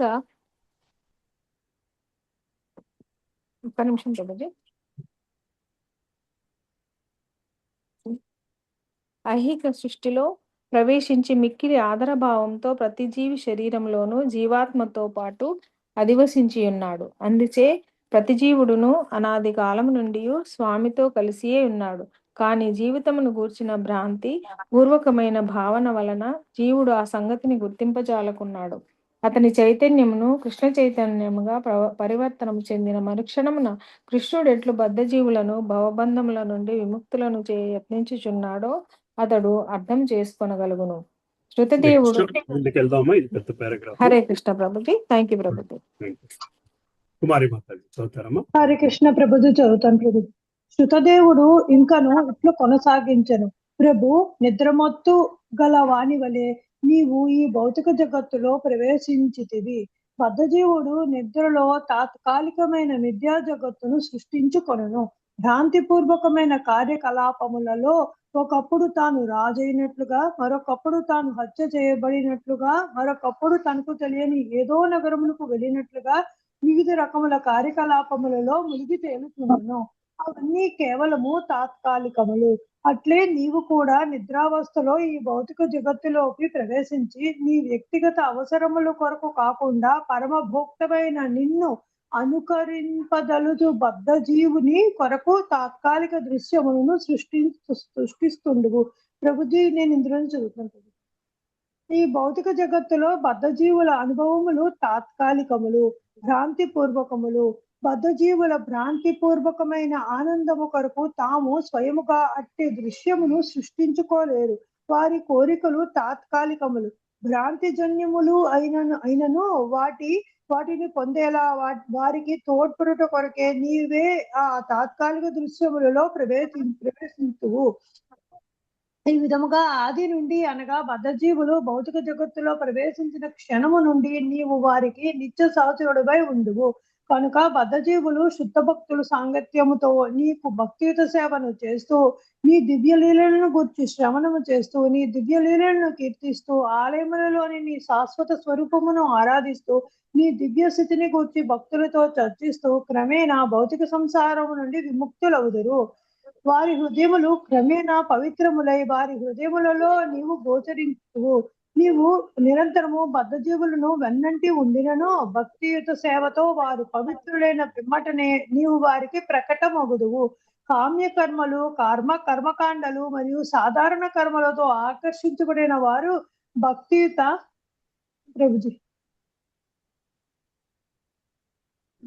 సేవా మార్గమును స్వీకరించక దేహాత్మ భావనతో బాహ్య సుఖములకు వసులవుతుందురు. అట్టి వ్యక్తులకు నీవు గోచరింపవు. పైపొచ్చు వారికి నీవు మిక్కిలి దూరముగా ఉందువు. కానీ నీ భక్తియుత సేవలో పాల్గొంటూ నీ దివ్య నామమును స్మరిస్తూ తమ హృదయములను పవిత్రము చేసుకుని వారికి నీవు తమ శాశ్వత సహచరుడు అని బోధపడును. నీవు భక్తుల హృదయంలో నెలకొని వారికి నీ మార్గనిర్దేశము చేస్తూ వెంటనే వారు నీ పాదారవిందములను అనగా తమ శాశ్వత నివాసమైన భగవద్ధామమును తిరిగి చేరుకొంటకు తోడ్పడుదువు. ప్రత్యక్షముగా ఇట్లు మార్గనిర్దేశము చేస్తుండట చేత భక్తుల హృదయములలో నీ ఉనికి స్పష్టము కాగలదు. భక్తుడు మాత్రమే తన హృదయములోని నీ ఉనికిని వెంటనే గుర్తించగలుగును. ప్రభుజీ, దేహాత్మ బుద్ధితో ఇంద్రియ తృప్తి కార్యాలలో నెలకొని వారికి యోగమాయ అను తెర చేత నీవు కప్పబడి ఉందువు. నీవు అత్యంత చేరువుగా తన హృదయములోనే గలవని అట్టి వ్యక్తి గుర్తించలేడు. భక్తుడు కాని వాడు తప్పించుకోలేని మృత్యువుగానే నిన్ను దర్శించును. భక్తుడు కాని వాడు తప్పించుకోలేని మృత్యువుగానే నిన్ను దర్శించును. ఇది పిల్లి తన పిల్లలను నోటకరుచుకుని పోవుటకు, ఎలుకను నోటకరుచుకు పోవుటకు నడుము గల భేదము వంటిది. పిల్లి నోట్లో ఎలక తన మృత్యువును దర్శించును, కానీ పిల్లికొనలు పిల్లి నోట్లో మాతృవాత్సములను అనుభవించును. ప్రతి ఒక్కరిలోనూ నీవు కలవు, కానీ భక్తుడు కాని వాడు నిన్ను తప్పించుకోలేని మృత్యువుగా దర్శింపగా భక్తుడైన వాడు నిన్ను పరమ ఆదేశకుని గాను తాత్వికుని గాను గుర్తించును. ఈ విధముగా నాస్తికునకు భగవానుడు మృత్యు స్వరూపుడు. భక్తుడు మాత్రమే నిరంతరము తన హృదయములో భగవానుని ఉనికిని అనుభవిస్తూ అతని ఆదేశములను పాటిస్తూ భౌతిక కాలుష్యము ఏమాత్రము సోకకుండా ఆధ్యాత్మిక జీవితమును గడుపును. ప్రభుజీ చదివిన ఇంకో పారాగ్రాఫ్ చదవండి, కానీ ఈ పారాగ్రాఫ్ చాలా పవర్ఫుల్ గా ఉందమ్మా. ప్రభుజీ చాలా చదవండి. చాలా మంచి. నీవు ఈ భౌతిక జగత్తులోని కార్యకలాపములకు పరమ నియామకుడవు, పర్యవేక్షకుడువు. నాస్తికులైన వారు కేవలము భౌతిక ప్రకృతి కార్యములనే గమనిస్తూ వాటి వెనుక గల నిన్ను దర్శింపలేరు. భక్తుడైనట్టి వాడు ప్రకృతి యొక్క ప్రతి కదలికలోనూ నీ అదృశ్య హస్తమును దర్శించును. యోగమాయ అను తెర నీ భక్తుల కన్నులను కప్పలేదు, అది అభక్తుల కన్నులను మాత్రమే మూసుకుపోవునట్లు చేయును. మేఘము అడ్డము వచ్చినప్పుడు సూర్యుని చూడలేనట్లుగా ఆ అభక్తుడు నిన్ను ప్రత్యక్షముగా చూడలేడు. కానీ మేఘాలపైన విమానములలో ఎగురుతుండే వారు మాత్రము ప్రకాశవంతమైన సూర్యరశ్మిని చక్కగా దర్శించగలుగుదురు. ప్రభు, నేను నీకు భక్తిపూర్వకమైన ప్రణామములను సమర్పించుచుంటుని. స్వయం ప్రకాశకుడవైన హే భగవాన్, నేను నీకు శాశ్వత సేవకుడును కనుక కృపతో నేను నీకు ఎట్టి సేవను చేయవలనో ఆదేశింపము. బద్ధుడైన జీవి నిన్ను దర్శింపలేనంత కాలము త్రివిధ క్లేశములతో బాధపడును. కృష్ణ చైతన్యమును పెంపొందించుకొని నిన్ను దర్శించగానే అతని భౌతిక సంసార క్లేశములన్నీ వెంటనే పటాపంచలగును. థ్యాంక్ యూ ప్రభుజీ. Thank you. విజయమాతాజీ చదువుతారమ్మా? విజయకుమారి మాతాజీ. ప్రభా దండవత్ ప్రణామం చదువుతాను. దేవాది దేవుడైన శ్రీకృష్ణుడు సహజంగానే తన భక్తుల ఎడ అమిత వాత్సల్యంతో మొగ్గు చూపి ఉంటాడు. శృతదేవుని విశుద్ధ భక్తి పూర్వక ప్రార్థనలను వినగానే ఆ దేవదేవుడు అతి ప్రసన్నుడై అతని చేతులను పట్టుకొని ఈ విధంగా పలకసాగాడు. శృతదేవ, ఈ ఋషులు, బ్రాహ్మణులు, సాధు పురుషులు నీ ఎడ కరుణతోనే స్వయంగా నిన్ను చూడడానికి వచ్చారు. ఈ అవకాశాన్ని నీవు మహాద్భాగ్యంగా భావించాలి. పరమ దయాళువులైన వీరంతా నాతో కలిసి ప్రయాణిస్తూ ఎచటకేగిన ఆ ప్రాంతాన్ని తమ పాద పద్మధూళిచే పావనము చేస్తున్నారు. జనులు ఆలయాలకు వెళ్ళడానికి అలవాటు పడి ఉంటారు. వారు తీర్థయాత్రలు కూడా చేస్తుంటారు. స్పర్శన అర్చనలచే ఈ కలాపాలను దీర్ఘకాలం చేసిన తరువాతనే వారు క్రమంగా పునీతులు కాగలుగుతారు. కానీ ఋషులు, సాధువుల ప్రభావము ఎంత ఘనమైనదంటే వారి దర్శనము చేతనే మనిషి పూర్తిగా పవిత్రుడవుతాడు. అంతేకాకుండా తీర్థయాత్రల వలన లేదా వివిధ దేవతారాధన వలన కలిగే పవిత్రీకరణము సాధు పురుషుల కరణచే కూడా కలుగుతుంది.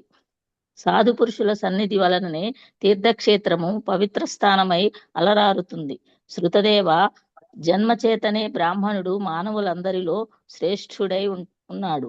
అటువంటి బ్రాహ్మణుడు ఆత్మసంతుష్టుడై నిలిచి బ్రాహ్మణ ధర్మంగా తపస్సు చేసి వేదాధ్యయనము కావించి భక్తియుత సేవలో నిలిస్తే, అంటే వైష్ణవునిగా అయితే అతని ఘనత ఎంత అద్భుతమవుతుందో కదా.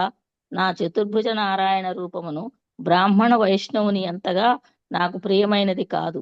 వేద జ్ఞానము నెరిగిన వాడే బ్రాహ్మణుడు కనుక పరిపూర్ణ జ్ఞానానికి బ్రాహ్మణుడు చిహ్నము. ఇక నేను సర్వదేవతామయుడను. కానీ అల్పబుద్ధులు నన్ను గాని బ్రాహ్మణ వైష్ణవుని ప్రభావమును గాని అర్థం చేసుకోలేరు. త్రిగుణ ప్రభావితులైన వారు నన్ను, నా విశుద్ధ భక్తులనే విమర్శించడానికి సాహసిస్తారు. బ్రాహ్మణ వైష్ణవుడు అంటే బ్రాహ్మణత్వంలో ఉన్నట్టి భక్తుడు తన హృదయములో నన్ను అనుభూతమనొచ్చుకుంటాడు. అందుకే ఈ సమస్త జగత్తు, దాని వివిధ రూపాలు నా విభిన్న శక్తుల ప్రభావాలని అతడు ఖచ్చితంగా తెలుసుకుంటాడు.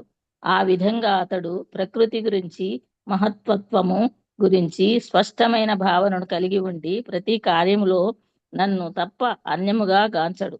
శృతదేవ, కనుక ఈ బ్రాహ్మణుడు, సాధు పురుషులు, ఋషులు నా ప్రామాణిక ప్రతినిధులని భావించవలసింది. వారిని శ్రద్ధతో అర్చించడము ద్వారా నీవు నన్ను మరింత శ్రద్ధతో సేవించినట్లు అవుతుంది.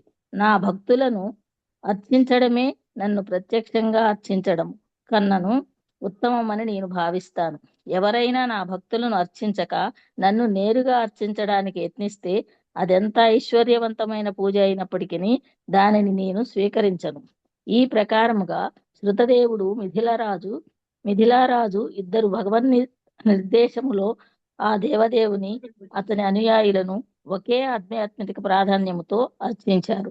ఆ విధంగా వారిద్దరూ ఆధ్యాత్మిక లోక ప్రాప్తి అనే పరమ లక్ష్యాన్ని సాధించారు.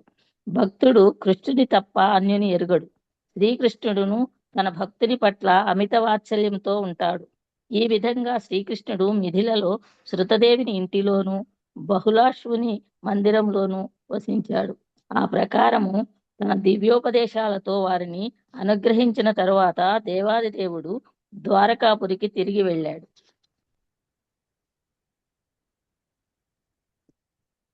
రాజైన బహుళాశ్వుడు, బ్రాహ్మణుడైన శృతదేవుడు ఇరువురును విశుద్ధ భక్తులే కనుక భగవంతుడిచే ఒకే స్థాయిలో అంగీకరించబడినారని ఈ సంఘటనను బట్టి మనము తెలుసుకోవాలి. భగవంతునిచే గుర్తింపబడటానికి ఇదే నిజమైన యోగ్యత. క్షత్రియులుగానో బ్రాహ్మణులుగానో జన్మించి మిథ్యాగర్వతులము కావడము ఈ కాలములో మోజుగా తయారైంది. అందుకే ఎటువంటి యోగ్యతలు లేకుండానే జనులు బ్రాహ్మణులమని, క్షత్రియులమని లేదా వైశ్యులమని చెప్పుకోవడము మనకు కనిపిస్తుంది. కానీ శాస్త్రాలలో చెప్పబడినట్లు కలియుగములో పుట్టుకతో ప్రతి ఒక్కడూ శూద్రుడే. కలౌ శూద్ర సంభవ. సంస్కారమని తెలియబడే పవిత్రీకరణ కార్యము లేకపోవడమే దీనికి కారణము. అటువంటి సంస్కార కర్మలు తల్లి గర్భధారణ సమయం నుండి మనిషి యొక్క మరణ పర్యంతము కొనసాగుతాయి. కేవలము జన్మ హక్కుచే ఎవ్వడును బ్రాహ్మణుడని, క్షత్రియుడని లేదా వైశ్యుడని వర్గీకరించబడడు. గర్భధార సంస్కారం లేకపోతే మనిషి వెంటనే శూద్రునిగా పరిగణించబడతాడు. ఎందుకంటే కేవలము శూద్రులే అటువంటి సంస్కార కర్మను చేసుకోరు. కృష్ణ భక్తి భావనాయుత సంస్కార కర్మ లేనట్టి మైథున కార్యము కేవలము శూద్రులను లేదా పశువులకు బీజ ప్రధాన కార్యమే అవుతుంది. కానీ కృష్ణ భక్తి భావన అనేది అత్యున్నత పూర్ణత్వము. దాని ద్వారా ప్రతి ఒక్కరూ వైష్ణవ స్థితికి చేరుకోగలుగుతారు. బ్రాహ్మణుని సకల యోగ్యతలను పొందడము కూడా దానిలోనే ఇమిడి ఉంది. స్త్రీ పురుష అక్రమ సంబంధము, మత్తు పదార్థ స్వీకారము, జూదము, మాంసభక్షణము అనే 4 రకాలైన పాపాల నుండి బయటపడేటి శిక్షణ వైష్ణవులకు ఇవ్వబడుతుంది. ఈ ప్రాథమిక యోగ్యతలు లేనిదే ఎవ్వడును బ్రాహ్మణత్వ స్థితికి చేరుకోలేడు. ఇక యోగ్యుడు బ్రాహ్మణుడు కానిదే ఎవ్వడును విశుద్ధ భక్తుడు కాజాలడు. సుభద్రాపహరణము శ్రీకృష్ణుడు శృతదేవ బహుళాశ్వులను అనుగ్రహించుట అను దశమస్కందములోని 86వ అధ్యాయంకు భక్తి వేదాంత భాష్యము సమాప్తము. హరే హరే థ్యాంక్ యూ అమ్మా. కొంతమంది ఉన్నారు, ఈ చాప్టర్ స్టార్ట్ చేసుకున్నాము. వేద పురుషుల స్థితులు. పరీక్షణ్ మహారాజు ఆధ్యాత్మిక జ్ఞాన విషయంలో అవగాహన చేసుకున్నట్టుకు కావాల్సిన ఒక ముఖ్యమైన ప్రశ్నను సుఖదేవ గోస్వామిని ప్రశ్నించాడు. ఆ ప్రశ్న ఏమనగా, వైదిక విజ్ఞానం సాధారణంగా భౌతిక జగత్తుకు సంబంధించిన త్రిగుణముల గురించి చర్చిస్తున్నప్పుడు ఈ ప్రకృతి త్రిగుణములకు అతీతముగా ఆధ్యాత్మిక విషయం గూర్చి అది ఎట్లా చర్చించగలదు? మనసు భౌతికము, శబ్ద ప్రకంపనములు భౌతికము, మరి అటు భౌతిక ప్రకంపనలతోని ఆలోచనలతోని కూడిన వైదిక విజ్ఞానము ఆధ్యాత్మిక జ్ఞానమును గురించి ఎట్లు చర్చించగలదు? ఒక వస్తువును వర్ణింపదలిచినచో దాని మూల స్థానములను, దాని గుణములను, దాని చర్యలను వివరింపవలెను. అట్టి వర్ణన భౌతిక మనస్సుతోనే భౌతిక శబ్ద ప్రపంకములతో మాత్రమే సాధ్యపడదు. పరమ సత్యము లేదా బ్రహ్మమునకు భౌతిక గుణములేవి ఉండవు. మన సంభాషణ శక్తి భౌతిక గుణములను మించి ప్రవచించదు. అలాగైనచో పరమ సత్యము లేక బ్రహ్మము ఈ పదముల చేత ఎట్లు వివరింపబడను? ఇక పదముల ప్రకటనతో భౌతికాతీత విషయములను అవగాహన చేసుకున్నట్టు ఎట్లు సాధ్యపడునో నేను ఊహించలేకుంటుని. అడగాల్సిన ప్రశ్న అడుగుతున్నారు ఇక్కడ, రైట్? పరీక్షణ్ మహారాజు, వేద శాస్త్రము పరమ సత్యమును సాకారముగా వర్ణించిన లేక నిరాకారముగా వర్ణించిన అను విషయమును శ్రీల సుఖదేవ గోస్వామి నుండి వినదలుచుకున్నటియే పరీక్షణ్ మహారాజు ఇట్లా ప్రశ్నించటంలో అతని భావన. పరమ సత్యమును 3 రకములుగా అవగాహన చేసుకుని, 1 నిరాకార బ్రహ్మం, 2 ప్రతి జీవి హృదయంలో నెలకొన్నట్టు పరమాత్మ, 3 దేవాది దేవుడైన శ్రీకృష్ణుడు. వేదములు 3 రకములుగా విభాగములను గూర్చి చర్చించు. 1 కర్మకాండ. మానవుడు శాస్త్రాదేశం అనుసరించి కర్మలను నిర్వర్తించినచో అతడు క్రమముగా పవిత్రుడై తన నిజస్థితిని ఎరుగగలుగుట. 2 జ్ఞానకాండ. ఇది తార్కిక విధానముల ద్వారా పరమసత్యమును ఎరుగుటకు చేయు ప్రయత్నము. 3 ఉపాసనాకాండ. దేవదేవుని లేక కొన్ని సార్లు అన్య దేవతలను ఆరాధించే విధానం. వేద శాస్త్రాలలో నిర్దేశించబడిన అన్య దేవతారాధన అనేది ఈ దేవతలకు దేవాది దేవునితో గల అనుబంధమును సూచించింది. దేవాది దేవుని అనేక అంశాలు కలవు. వానిలో కొన్ని స్వాంశలు స్వయంగా తానే వివిధ రూపములుగా అవతారములుగా విస్తరించిన అంశములు, మరికొన్ని విభిన్నాంశములు వివిధ జీవులు. ఇట్టి విస్తారణములైన స్వాంశములు విభిన్నాంశములను కూడా దేవాది దేవుని నుండే వెలువడింది. స్వాంశ విస్తారములను విష్ణుతత్వములని, విభిన్నాంశముల విస్తారములను జీవతత్వములుగా వ్యవహరించబడింది. వివిధ రకములైన దేవతలు జీవతత్వములకు చెందినవారు, బద్ధజీవులు సాధారణంగా ఇంద్రియ తృప్తి కొరకు భౌతిక జగత్తులో ఉంచబడింది. కనుక భగవద్గీత 7.20లో తెలుపబడినట్లు వివిధ ఇంద్రియ భాగములకు అలవాటు పడిన జీవులను నియంత్రించిన కొరకై కొన్నిసార్లు అన్య దేవత ఆరాధన శాస్త్రములలో నిర్దేశింపబడింది. ఉదాహరణకు మాంసభక్షణకు అధికముగా అలవాటు పడిన వ్యక్తులకు కాళీమాతను కర్మకాండ విధానంతో అర్చించి ఒక మేకను ఏ ఇతర జంతువును కాదు బలి ఇచ్చి పూజించిన పిమ్మట వారు మాంసభక్షణము చేసేందుకు కొన్ని శాస్త్రాదేశములను అనుమతించింది. ఇక్కడ ఉద్దేశము మాంసభక్షను ప్రోత్సహించడం కాదు. మాంసభక్షణకు అలవాటు పడిన వారు కొన్ని నిబంధనలకు లోబడి మాంసభక్షణ అనుమతింపబడదు. కనుక అన్య దేవతారాధన పరమసత్యపు ఆరాధన కాదు, కానీ అన్య దేవత ఆరాధన క్రమముగా అది దేవాది దేవుని ఆరాధనకు పరోక్షముగా దారి తీయదు. ఈ పరోక్ష అంగీకారమునే భగవద్గీత 9.23 యందు అవిధి అనగా అప్రమాణమని చెప్పును. అన్య దేవతారాధన అవిధి కనుక నిరాకారవాదులు పరమసత్యము నిరాకార తత్వమును ప్రాధాన్యమిచ్చారు. వేద జ్ఞానమునకు పరమ లక్ష్యం ఏమిటి అని పరీక్ష మహారాజు అడిగిన ప్రశ్నకు అర్థమేమనగా, సాకార బ్రహ్మమును ఉపాసించుటియా లేక నిరాకార బ్రహ్మను ఉపాసించుటియా? వాస్తవులకు సాకార బ్రహ్మము మరియు నిరాకార బ్రహ్మము రెండు మన భౌతిక భావనకు అతీతమైనవే. సరే, ఇదేంటి ఒకటే పారాగ్రాఫ్ ఇది? ఓకే, అతీతమైనవే. పరతత్వము యొక్క నిరాకార బ్రహ్మము అనగా బ్రహ్మజ్యోతి శ్రీకృష్ణ దివ్య దేహము నుండి వెలువడు కిరణ సముదాయము మాత్రమే. సాకారమైన శ్రీకృష్ణుని దేహము నుండి వెలువడు కిరణములు సృష్టి అంతటా విస్తరించుండును. బ్రహ్మజ్యోతిలో భౌతిక మేఘము కప్పిన భాగమును సత్వరజస్తమస్సులను త్రిగుణములతో కూడిన భౌతిక జగత్తు అందరూ. భౌతిక జగత్తుగా పిలువబడు ఈ మేఘావృత భాగములోని జనులు తార్కిక విధానముతో పరమసత్యం ఎట్లా గ్రహించగలరు? హరే కృష్ణ. చదువుతావమ్మా? హరే కృష్ణ ప్రభు. చెప్పండి చెప్పండి బాగా.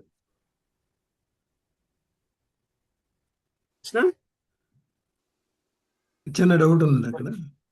చెప్పండి, అడిగింది. అంటే ఇక్కడ కనుక భగవద్గీతలో తెలుపబడినట్లు 7.20లో తెలుపబడినట్లు వివిధ రకముల ఇంద్రియ భోగములకు అలవాటు పడిన జీవులను నియంత్రించడం కొరకే కొన్నిసార్లు అన్యదేవత ఆరాధన శాస్త్రాలు నిర్దేశించబడినది. అంటే అక్కడ ఏంటంటే దాని అర్థం ఏంటండి? అది వివిధ రకములైన ఇంద్రియ భోగములకు అలవాటు పడిన జీవులు. సో ఫర్ ఎగ్జాంపుల్ అక్కడ ఇచ్చిన ఎగ్జాంపుల్ మనకి నాన్ వెజిటేరియన్ గురించి ఇచ్చారు. సో అదేమిటంటే ఇప్పుడు అంటే దేవతార్చన కూడా ఈ ఇంద్రియ భోగాన్ని అలవాటు పడారు కాబట్టి ఆ అలవాటు తీర్చుకోవడం కోసము దేవతార్చన పెట్టారు అని చెప్పుకొస్తున్నారు. అంటే పర్టికులర్ నాన్ వెజ్ అనేది పక్కన పెడదాము. మన ఫర్ ఎగ్జాంపుల్ రథసప్తమి నాడు పరవాణం వండుతారు. పరవండము ఇష్టమైన కోరికను తీర్చుకోవడం కోసం రథసప్తం సెలబ్రేట్ చేసుకోండి. వేరొకటి విధంగా పరవండం తినే బదులు ఆ విధంగా దేవతార్చన ఉపయోగపడగలగాలి. ఓకే, అర్థమైంది ప్రభు. సో పరవండం తిందామన్న ఇంద్రియ తృప్తిని తీర్చుకోవడం కోసం ఒక దేవతను తెచ్చుకోండి, అంతేగాని అది మీ ఇంద్రియ తృప్తి కింద దానిని చేసుకోవడం మానేసి. సో అట్లా చేసుకోవడం వల్ల ఒకానొక రోజు మీరు భగవంతుడిని అర్చించే స్థితికి ఎదుగుతారు అని చెప్పొస్తారు. సో మనకి 30 దేవతలు ఉన్నారు అంటే మనకుండే కోరికలు తీర్చడం కోసం, మనకుండే ఇంద్రియ కోరికలు తీర్చడం కోసం అంతమంది దేవతలు ఉన్నారు అన్నమాట. అంటే ఎగ్జాంపుల్ నాకు అర్థం కాదు. అది అయినా మనకి ఇదేంటి మాంసభక్షణ ఎగ్జాంపుల్ గా ఇచ్చారు. ఎక్స్ట్రీమ్ ఎగ్జాంపుల్ అది మాంసభక్షణ. నేను ఇచ్చిన సింపుల్ ఎగ్జాంపుల్. పరమాణు మనకి ఎందుకంటే తర్వాత ఈ can easily switch Suryadeva with Krishna for పరమాణం బేసికలీ.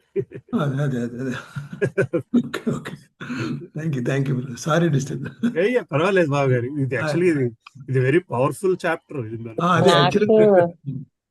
నాకు అక్కడ డౌట్ వచ్చింది, జంతు బలితో ఇక్కడ ఎందుకు వచ్చింది అలాగా అని. అదే ఎగ్జాంపుల్ నాకు అర్థం కాదు. అవునమ్మా, నాకు అర్థం ఆఖరిని అడుగుదాం అనుకున్నాను నేను కూడా. అది ఇప్పుడు అర్థమైందిగా?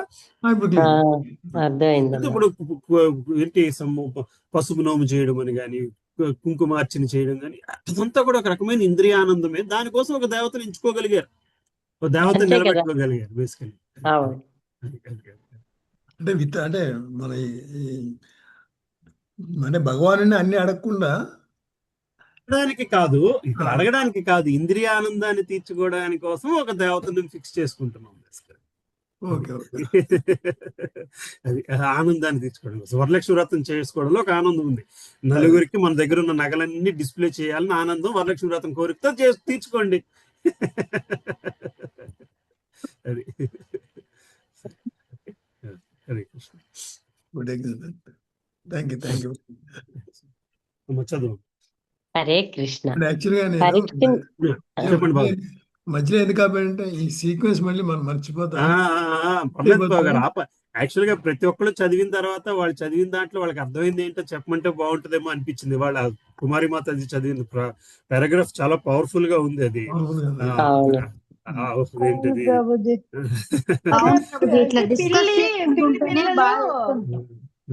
ప్రభుజీ ఇదే ఇంకో దగ్గర కూడా విన్నట్టు గుర్తు ప్రభుజీ. పిల్లి పిల్లలది ఎలకదిని అది కరెక్ట్. బట్ దాని ముందున్న సెంటెన్స్ ఏంటమ్మా? దాని ముందున్న సెంటెన్స్ పిల్లి పిల్లలకు ముందున్న సెంటెన్స్ అది పిల్లి భక్తునికి కృష్ణుడు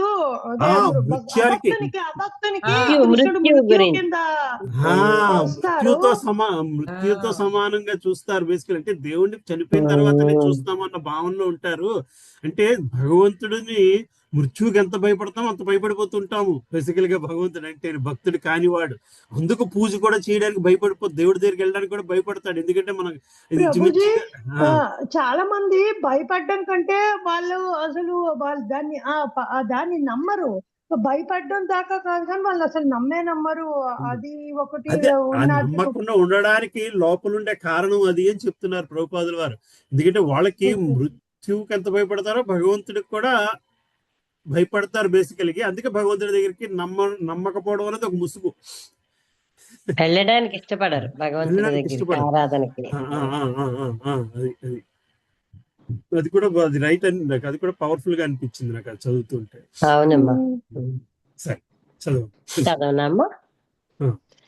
పరీక్షణ్ మహారాజు ప్రశ్నకు సమాధానం ఇస్తూ సుఖదేవ గోస్వామి ఇట్లనెను: ఒక దేహము నుండి మరొక దేహముకు పరిణామము చెందుతూ జీవుడు ఇంద్రియ భోగములను అనుభవించుటకు వీలుగానే కాకుండా భౌతిక బద్ధస్థితి నుండి విముక్తిని సాధించుట కొరకు అనుకూలముగా వాని మనస్సును, ఇంద్రియములను, ప్రాణశక్తిని దేవాది దేవుడు సృష్టించెను.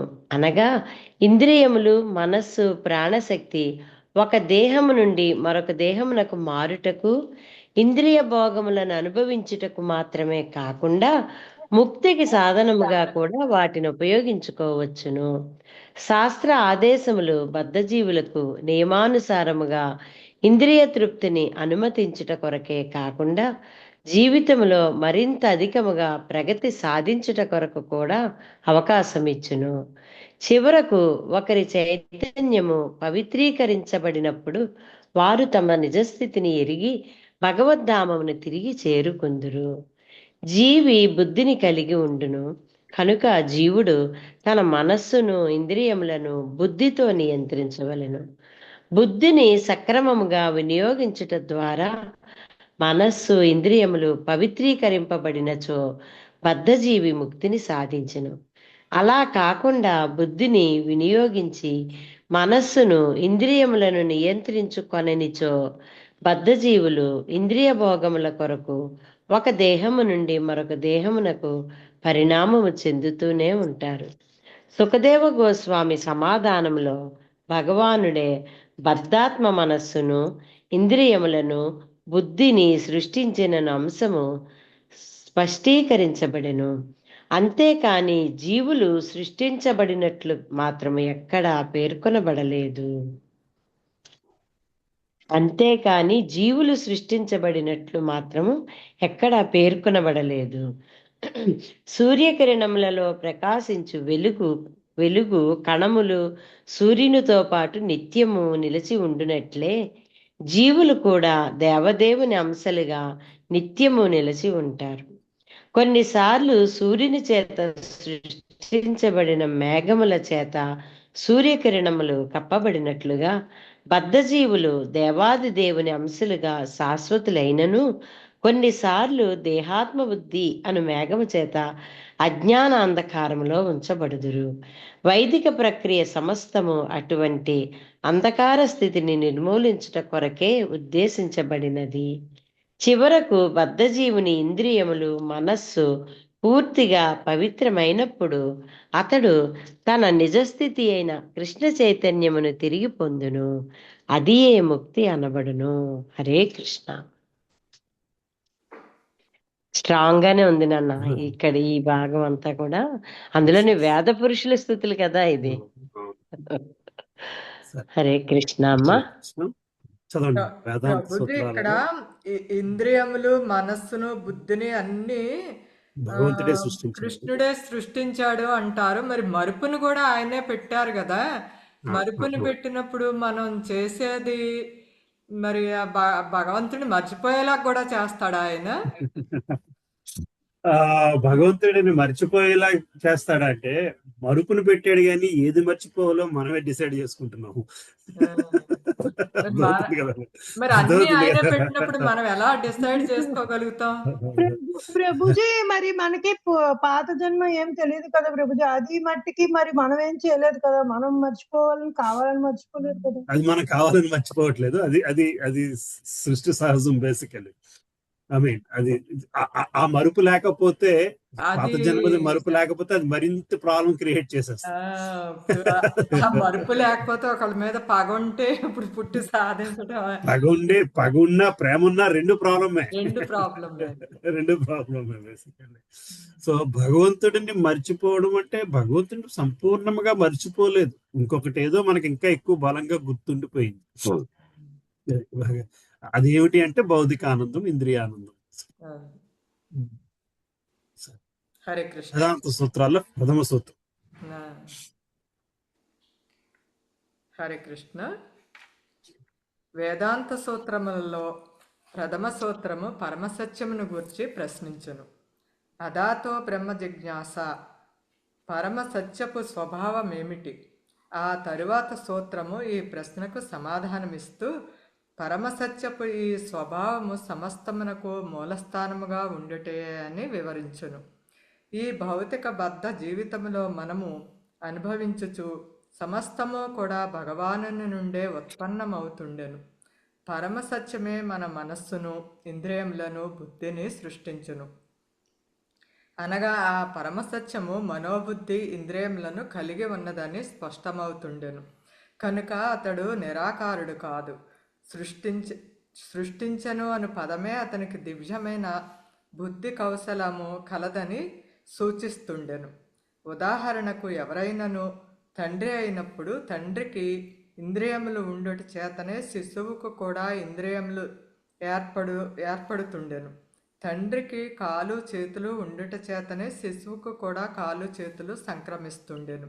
కనుకనే తరచూ దేవదేవుడు తన రూపంలోని మనిషిని సృష్టించెను అని చెబుతుండును. కనుక ఆ పరమ సత్యమైన దేవాది దేవుడు దివ్యమైన మనస్సును, ఇంద్రియములను, బుద్ధిని కలిగి ఉండును. ఒకరి మనస్సు, బుద్ధి, ఇంద్రియములు భౌతిక కాలుష్యము నుండి పవిత్రమైనచో అతడు పరమ సత్యపు నిజ లక్షణము పురుషుడు అని తెలుసుకొనగలుగును. బద్ధజీవులను క్రమముగా తమోగుణము నుండి రజోగుణమునకు, పిమ్మట రజోగుణము నుండి సత్వగుణమునకు ఉద్ధరించుట కొరకై వైదిక విధానము కలదు. సత్వగుణములో వస్తువులను యథాతథముగా గ్రహించుటకు తగినంత బుద్ధి ప్రకాశము జీవికి లభించును. ఉదాహరణకు నేల నుండి ఒక చెట్టు ఉత్పన్నమగును. ఆ చెట్టు కట్టెల నుండి నిప్పును రగిలిస్తుందుము. నిప్పు రగిలించు ప్రక్రియలో ముందుగా పొగ బయటకు వచ్చును. తరువాత వేడి నిప్పు వెలువడును. ఆ నిప్పునే వివిధ ప్రయోజనముల కొరకు వినియోగిస్తుందుము. కనుక ఆ నిప్పు మన తుది లక్ష్యము. అదే విధముగా భౌతిక జీవన స్థితిలో తమోగుణము ప్రబలముగా ఉండును. క్రమేణా ఒకరిలో నాగరికత అలవడిన కొలది ఆ తమోగుణము క్షీణిస్తూ వచ్చి రజోగుణ ప్రధాన స్థితికి చేరుకొనును. ఆ నాగరిక లేదా తమోగుణ ప్రధాన స్థితిలో తమోగుణ ప్రధాన స్థితిలో ఇంద్రియ తృప్తి అనేది ఎంతో హేయముగా ఉండును.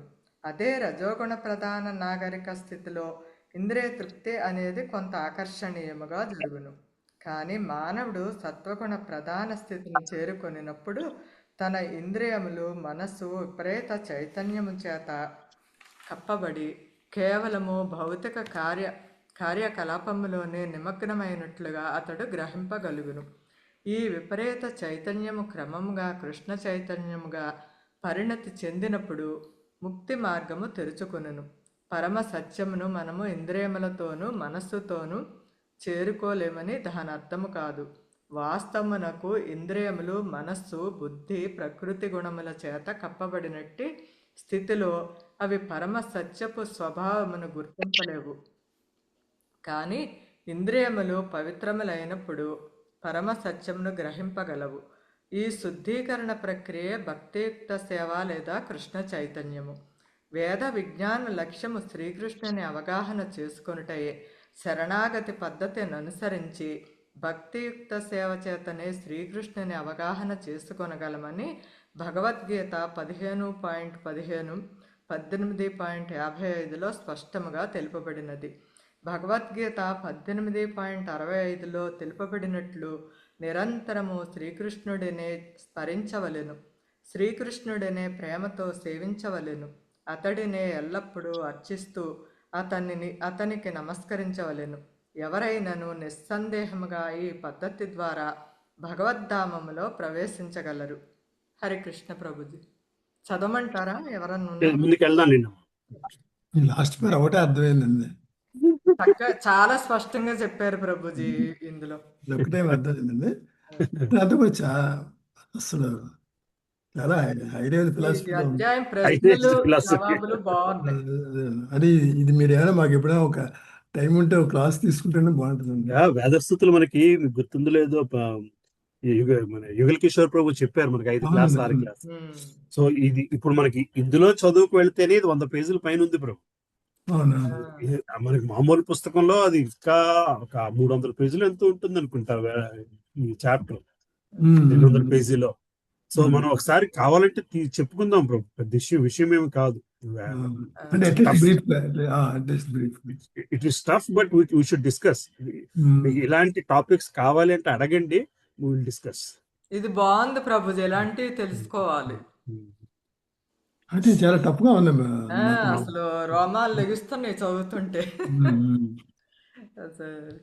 అసలు పరీక్షణ్ మహారాజు ప్రశ్నలు అడుగుతుంటే చెప్పే సమాధానాలు ఒక్కొక్కటి చదివేటప్పుడు ఉంటుంది కానీ తర్వాత ఆచరించగలిగితే బాగుంటుంది. ఈ వీకెండ్ ఉంటున్నారమ్మా ఇక్కడ హైదరాబాద్ లోనే ఉన్నారా భారతి మాతాజీ? ఉంటున్నాను ప్రభు. చూశాను ప్రభుజీ. ప్రభుజీ పెట్టారు కదా కళ్యాణం అని చెప్పి. కళ్యాణం 26ని. కళ్యాణానికి మీరిద్దరు వైఫ్ అండ్ హస్బెండ్ రాగలిగితే బాగుంటుంది. ఈయన రారులేండి. ఈయనకి నాకు పెద్ద ఫైటింగ్ లో అయిపోతుంది. ఆయన మారు, నాకేమో మనసు అదో రకంగా అయిపోతుంది. సో రేపు ఎల్లుండైనా రండి. స్టాల్స్ అవన్నీ చూసి కొత్త టెంపుల్ సైట్ చూద్దరు కానీ. 4 నుంచి ప్రతిరోజు 4 నుంచి 9 నేను అక్కడే ఉంటాను. ప్రతిరోజు అంటే ఎన్ని రోజుల వరకు ప్రభు? 3 రోజులు. రేపు ఎల్లుండి సోమవారం 3 రోజులు నేను అక్కడే ఉంటాను. 4 నుంచి 9 సాయంత్రం వేళ. ఎల్లుండి అంతా బాగా కీర్తన. 4 నుంచి 9 ప్రభుజీ? సాయంత్రం 4 నుంచి 9 నల్ల గంట. సోమవారం కళ్యాణము. మార్నింగ్ అయితే సుందరకాండ చదవటానికి వెళ్తున్నాం ప్రభుజీ. సాయంత్రం 4 నుంచి 9 3 రోజులు అక్కడే ఉంటాను నేను. రేపు ఇంద్రదేవ స్వామి మహారాజ్ క్లాస్ ఉంది, ఇంగ్లీష్ క్లాసు. ఎల్లుండంతా కీర్తన మేళ, ఎల్లుండంతా సంకీర్తన ఉంటుంది. అందరూ పిల్లలే పాడతారు. ఎల్లుండి కీర్తన అంతా కూడా యూత్ కీర్తన మేళ బేసికలీ. సోమవారం కళ్యాణం ఉంది. మీరు కనీసం సైట్ ప్రదేశము, రాబోయే టెంపుల్, దాని 3D మోడల్ అవన్నీ డిస్ప్లే ఉంటాయి. సో అది చూడడానికి బాగుంటుంది. రేపు వీలైతే వస్తాను ప్రభుజీ. మళ్ళీ సండే డ్రైవర్ ఉండడు. రేపు రండి. లేకపోతే నేను పంపించుకుంటే ఎవరైనా పంపిస్తాను చేసుకోవడానికి. లొకేషన్ పెట్టగలిగితే పెట్టగలుగుతాను.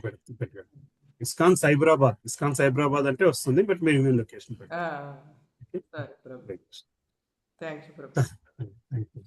బాగా చదువుతారా అక్క? ఎవరు చదువుతున్నారు ఫస్ట్? హరే కృష్ణ. భక్తియుక్త సేవ పద్ధతితో సత్వగుణ స్థితిని సాధించిన వ్యక్తి రజో తమో గుణముల నుండి విముక్తి పొందును. పరీక్షణ్ మహారాజు ప్రశ్నకు సమాధానముగా సుఖదేవ గోస్వామి ఆత్మనే భాగవతం 10.87.2 అను పదమును ప్రయోగించును. అనగా ఉపనిషత్తుల వంటి వైదిక సారస్వతమును అధ్యయనము చేయుటకు బ్రాహ్మణుని అర్హతను సూచించును. దేవాది దేవుని దివ్య గుణములను ఉపనిషత్తులు వివిధ రకములుగా వర్ణించును. పరమ సత్యము లేదా దేవాది దేవుడు నిర్గుణుడుగా పిలువబడున అనగా అతనికి ఎట్టి గుణములు లేవని అర్థము కాదు. అతనికి గుణములు ఉండుట చేతనే బద్ధజీవులకు కూడా గుణములు ఏర్పడినవి. భౌతిక సత్వ రజో తమో గుణములకు విరుద్ధముగా పరమసత్యమునకు గల దివ్య గుణములను ఎరుగు దృష్టితోనే ఉపనిషత్తులను మనము అధ్యయనము చేయవలను. అది వైదిక సారస్వతమును అధ్యయనము చేయవలసిన విధానము. సనకుడు వంటి 4 కుమారులు కూడా ఈ విధముగానే శాస్త్రాదేశాలను అధ్యయనము చేసి క్రమముగా నిరాకార తత్వము నుండి దేవాది దేవుని సాకార ఉపాసనను గూర్చి ఎరిగిరి. కనుక మనము మహాత్ముల అడుగుజాడలను అనుసరించవలనని ఆదేశించబడినది. సుఖదేవ గోస్వామి కూడా అట్టి మహాత్ములలో ఒకరు. పరీక్షిన్ మహారాజు అడిగిన ప్రశ్నకు అతడు చెప్పిన సమాధానము ప్రామాణికమైనది.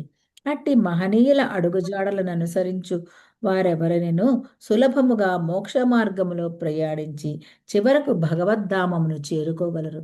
ఇదే ఈ మానవ జీవితమును పరిపూర్ణము చేసుకునే విధానము.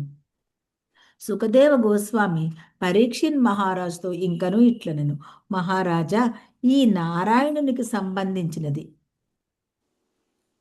కరెక్ట్ పరీక్షిన్ ఈ కథ దేవాది దేవుడైన నారాయణునికి సంబంధించినది కనుక మిక్కిలి ప్రధానమైనది.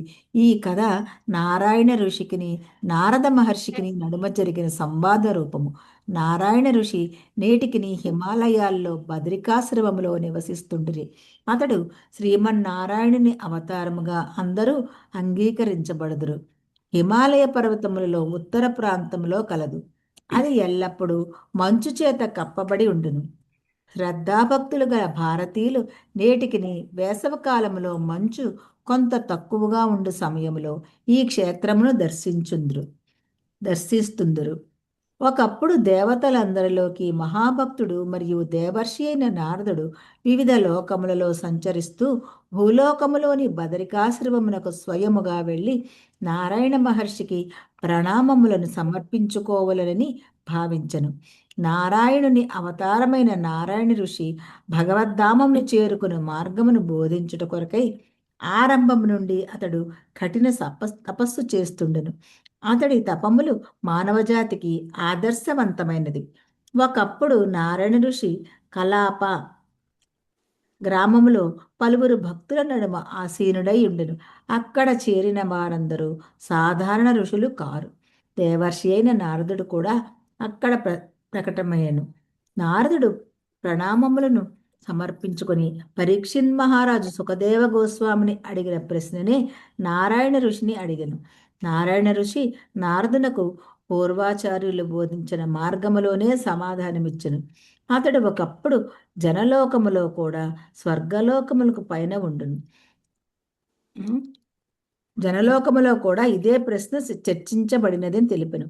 ఈ జనలోకము చంద్రుడు, శుక్రుడు వంటి స్వర్గలోకములకు పైన ఉండును.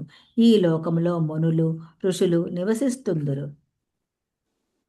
వారందరూ ఒకసారి బ్రహ్మమును గూర్చి అతని వాస్తవ స్వభావమును గూర్చి చర్చించిరి.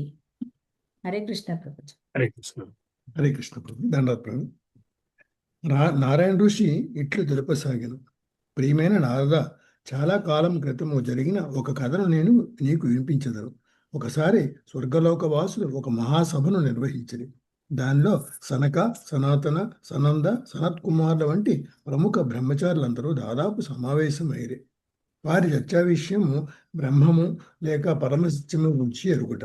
ఆ సమయములో శ్వేతదీపంలోని నా స్వాంస్వరూపమైన అనిరుద్ధుని దర్శించుటకు వెళ్ళుట చేత నీవు ఆ సమావేశములకు రాలేకపోయింది.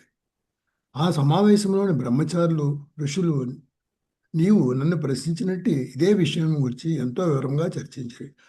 చర్చ ఎంతో ఆసక్తికరమైనది. అనేక సూక్ష్మ అంశములు చర్చించబడినవి. అట్టి క్లిష్టమైన ప్రశ్నలకు వేదశాస్త్రమును కూడా సమాధానము చెప్పలేకపోయాను. జనలోకములో జరిగిన సమావేశంలో నారదుడు తనను ప్రశ్నించిన ప్రశ్న కూడా చర్చించబడినట్టు నారాయణ ఋషి నారదునికి తెలిపారు. అదే గురు శిష్య పరంపరా విధానము ద్వారా పరమార్థమును గ్రహించే విధానము. మొదట పరీక్షణ్ మహారాజు సుఖదేవ గోస్వామిని ప్రశ్నించారు. సుఖదేవ గోస్వామి నారదుడు నారాయణ ఋషిని, ఆ మహర్షి జనలోకములో జరిగిన సనక సనందాది కుమారుల చర్చలను వరుసగా స్మరించారు. సనక సనందాదులైన నలుగురు బ్రహ్మచారులు వైదిక శాస్త్రములన్నింటిలోని ప్రామాణిక విద్వాంసులు. వారి ఉదాత్తమైన ఆదర్శవంతమైన జీవితమే వారి అపరిమేయమైన జ్ఞానమును తపోనిష్టను వివరముగా చాటుచుండు. వారు గొప్ప సాధు స్వభావులు. వారు మిత్రులు, శ్రేయోభిలాషులను మరియు శత్రువుల నడుమ ఎట్టి భేదమును చూపరు. బ్రహ్మభూత స్థితిలో ఆ కుమారుల వంటి మహనీయులు భౌతిక భావనలకు అతీతులు, ద్వంద్వాతీతులు. ఆ నలుగురు కుమారులకు నడుమ జరిగిన చర్చలో సనందుడు సంభాషించుటకు ఎన్నుకోబడిన తక్కిన ముగ్గురు అతనికి శ్రోతలేరి. కొంచెం చదవండి, ఊరుకు 19 అయిపోతా. ఆ పారాగ్రాఫ్ చదివేశాను. సనందనుడు ఇట్లు తెలిపాను. భౌతిక జగత్తుకు ప్రళయము సంభవించిన పిమ్మట సర్వశక్తులు సమస్త సృష్టి బీజ రూపములో గర్భోదక సాయి విష్ణువు దేహములోకి ప్రవేశించను. అట్టి సమయములో భగవానుడు దీర్ఘకాలము యోగ నిద్రలో మునిగి ఉండను. తిరిగి సృష్టి అవసరం ఏర్పడినప్పుడు వేద పురుషులు భగవానుని చుట్టూ చేరి అతని అద్భుతమైన దివ్య లీలను స్తుతిస్తుందురు. ఆ దృశ్యము ఒక మహారాజును వేకోజామున కవులు వచ్చి అతని బల పరాక్రమను స్తుతిస్తుండగా క్రమముగా మహారాజు నిద్రలేచు దృశ్యమును పోలి ఉండును. హరే కృష్ణ. ఇక్కడ నుంచి నెక్స్ట్ వీక్ చదువుకుందాం. వేద పురుషుడు భగవాన్ స్తుతించిన విషయం మార్పు పెట్టుకోవాలి. సరే,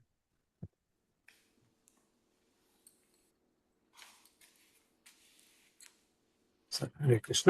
సో ఎవరికైనా క్వశ్చన్లు ఉన్నాయమ్మా? ముందు క్లాస్ ముగించుకుందామా? నరసింహాత పాడుకుని. సింహాత ఎవరు పాడుతున్నారు? నేను పాడతాను ప్రభుజీ.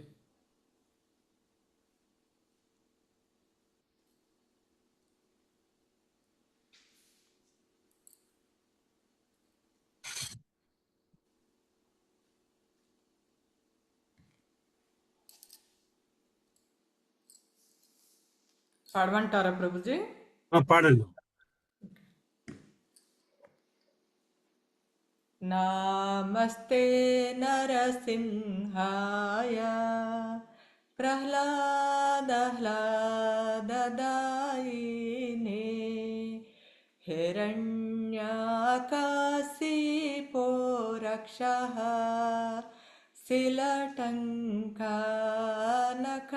శిలటంకానకాలయే ఇతో నరసింహో పరతో నరసింహో యతో యతో యామి తతో నరసింహో బహిర్నరసింహో హృదయే నరసింహో నరసింహమాదిం శరణాం ప్రపద్యే తవ కరకమలవరే నాఖాం అద్భుత శృంగా దళిత హిరణ్యకశిపు తనుభృంగా కేశవద్రుత నరహరిరూప జయ జగదీశ హరే జయ జగదీశ హరే జయ జగదీశ హరే జయ నరసింహదేవ్ నరసింహదేవ్ నరసింహదేవ్ జయ నరసింహదేవ్ జయ ప్రహ్లాద్ మహారాజ్ ప్రహ్లాద్ మహారాజ్ ప్రహ్లాద్ మహారాజ్ జయ ప్రహ్లాద్ మహారాజ్ జయ జయ ప్రభుపాద్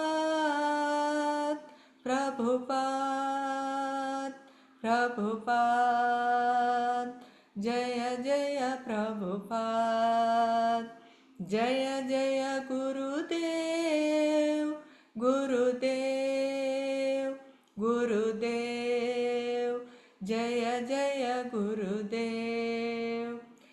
नेतै गौर हरि बोल, हरि बोल, हरि बोल, नेतै गौर हरि बोल। जय नरसिंहदेव की जय, जय प्रहलाद महाराज की जय, जय श्रील प्रभुपाद की जय, जय अनंत भक्त कोटि वैष्णव वृंदा की जय। हरे कृष्ण प्रभु जी, थैंक यू प्रभु जी। అమ్మా సో సో అమ్మా పూజకి రాకపోయినా ప్రభుని తీసుకురావడానికి ట్రై చేయండి. జస్ట్ ఒక 10 అంటే నిమిషాలు ప్రస్తుతం ఊర్లో లేరు ప్రభుజీ, ఊర్లో ఒంగోలులో లేరమ్మా. ఉన్నారు.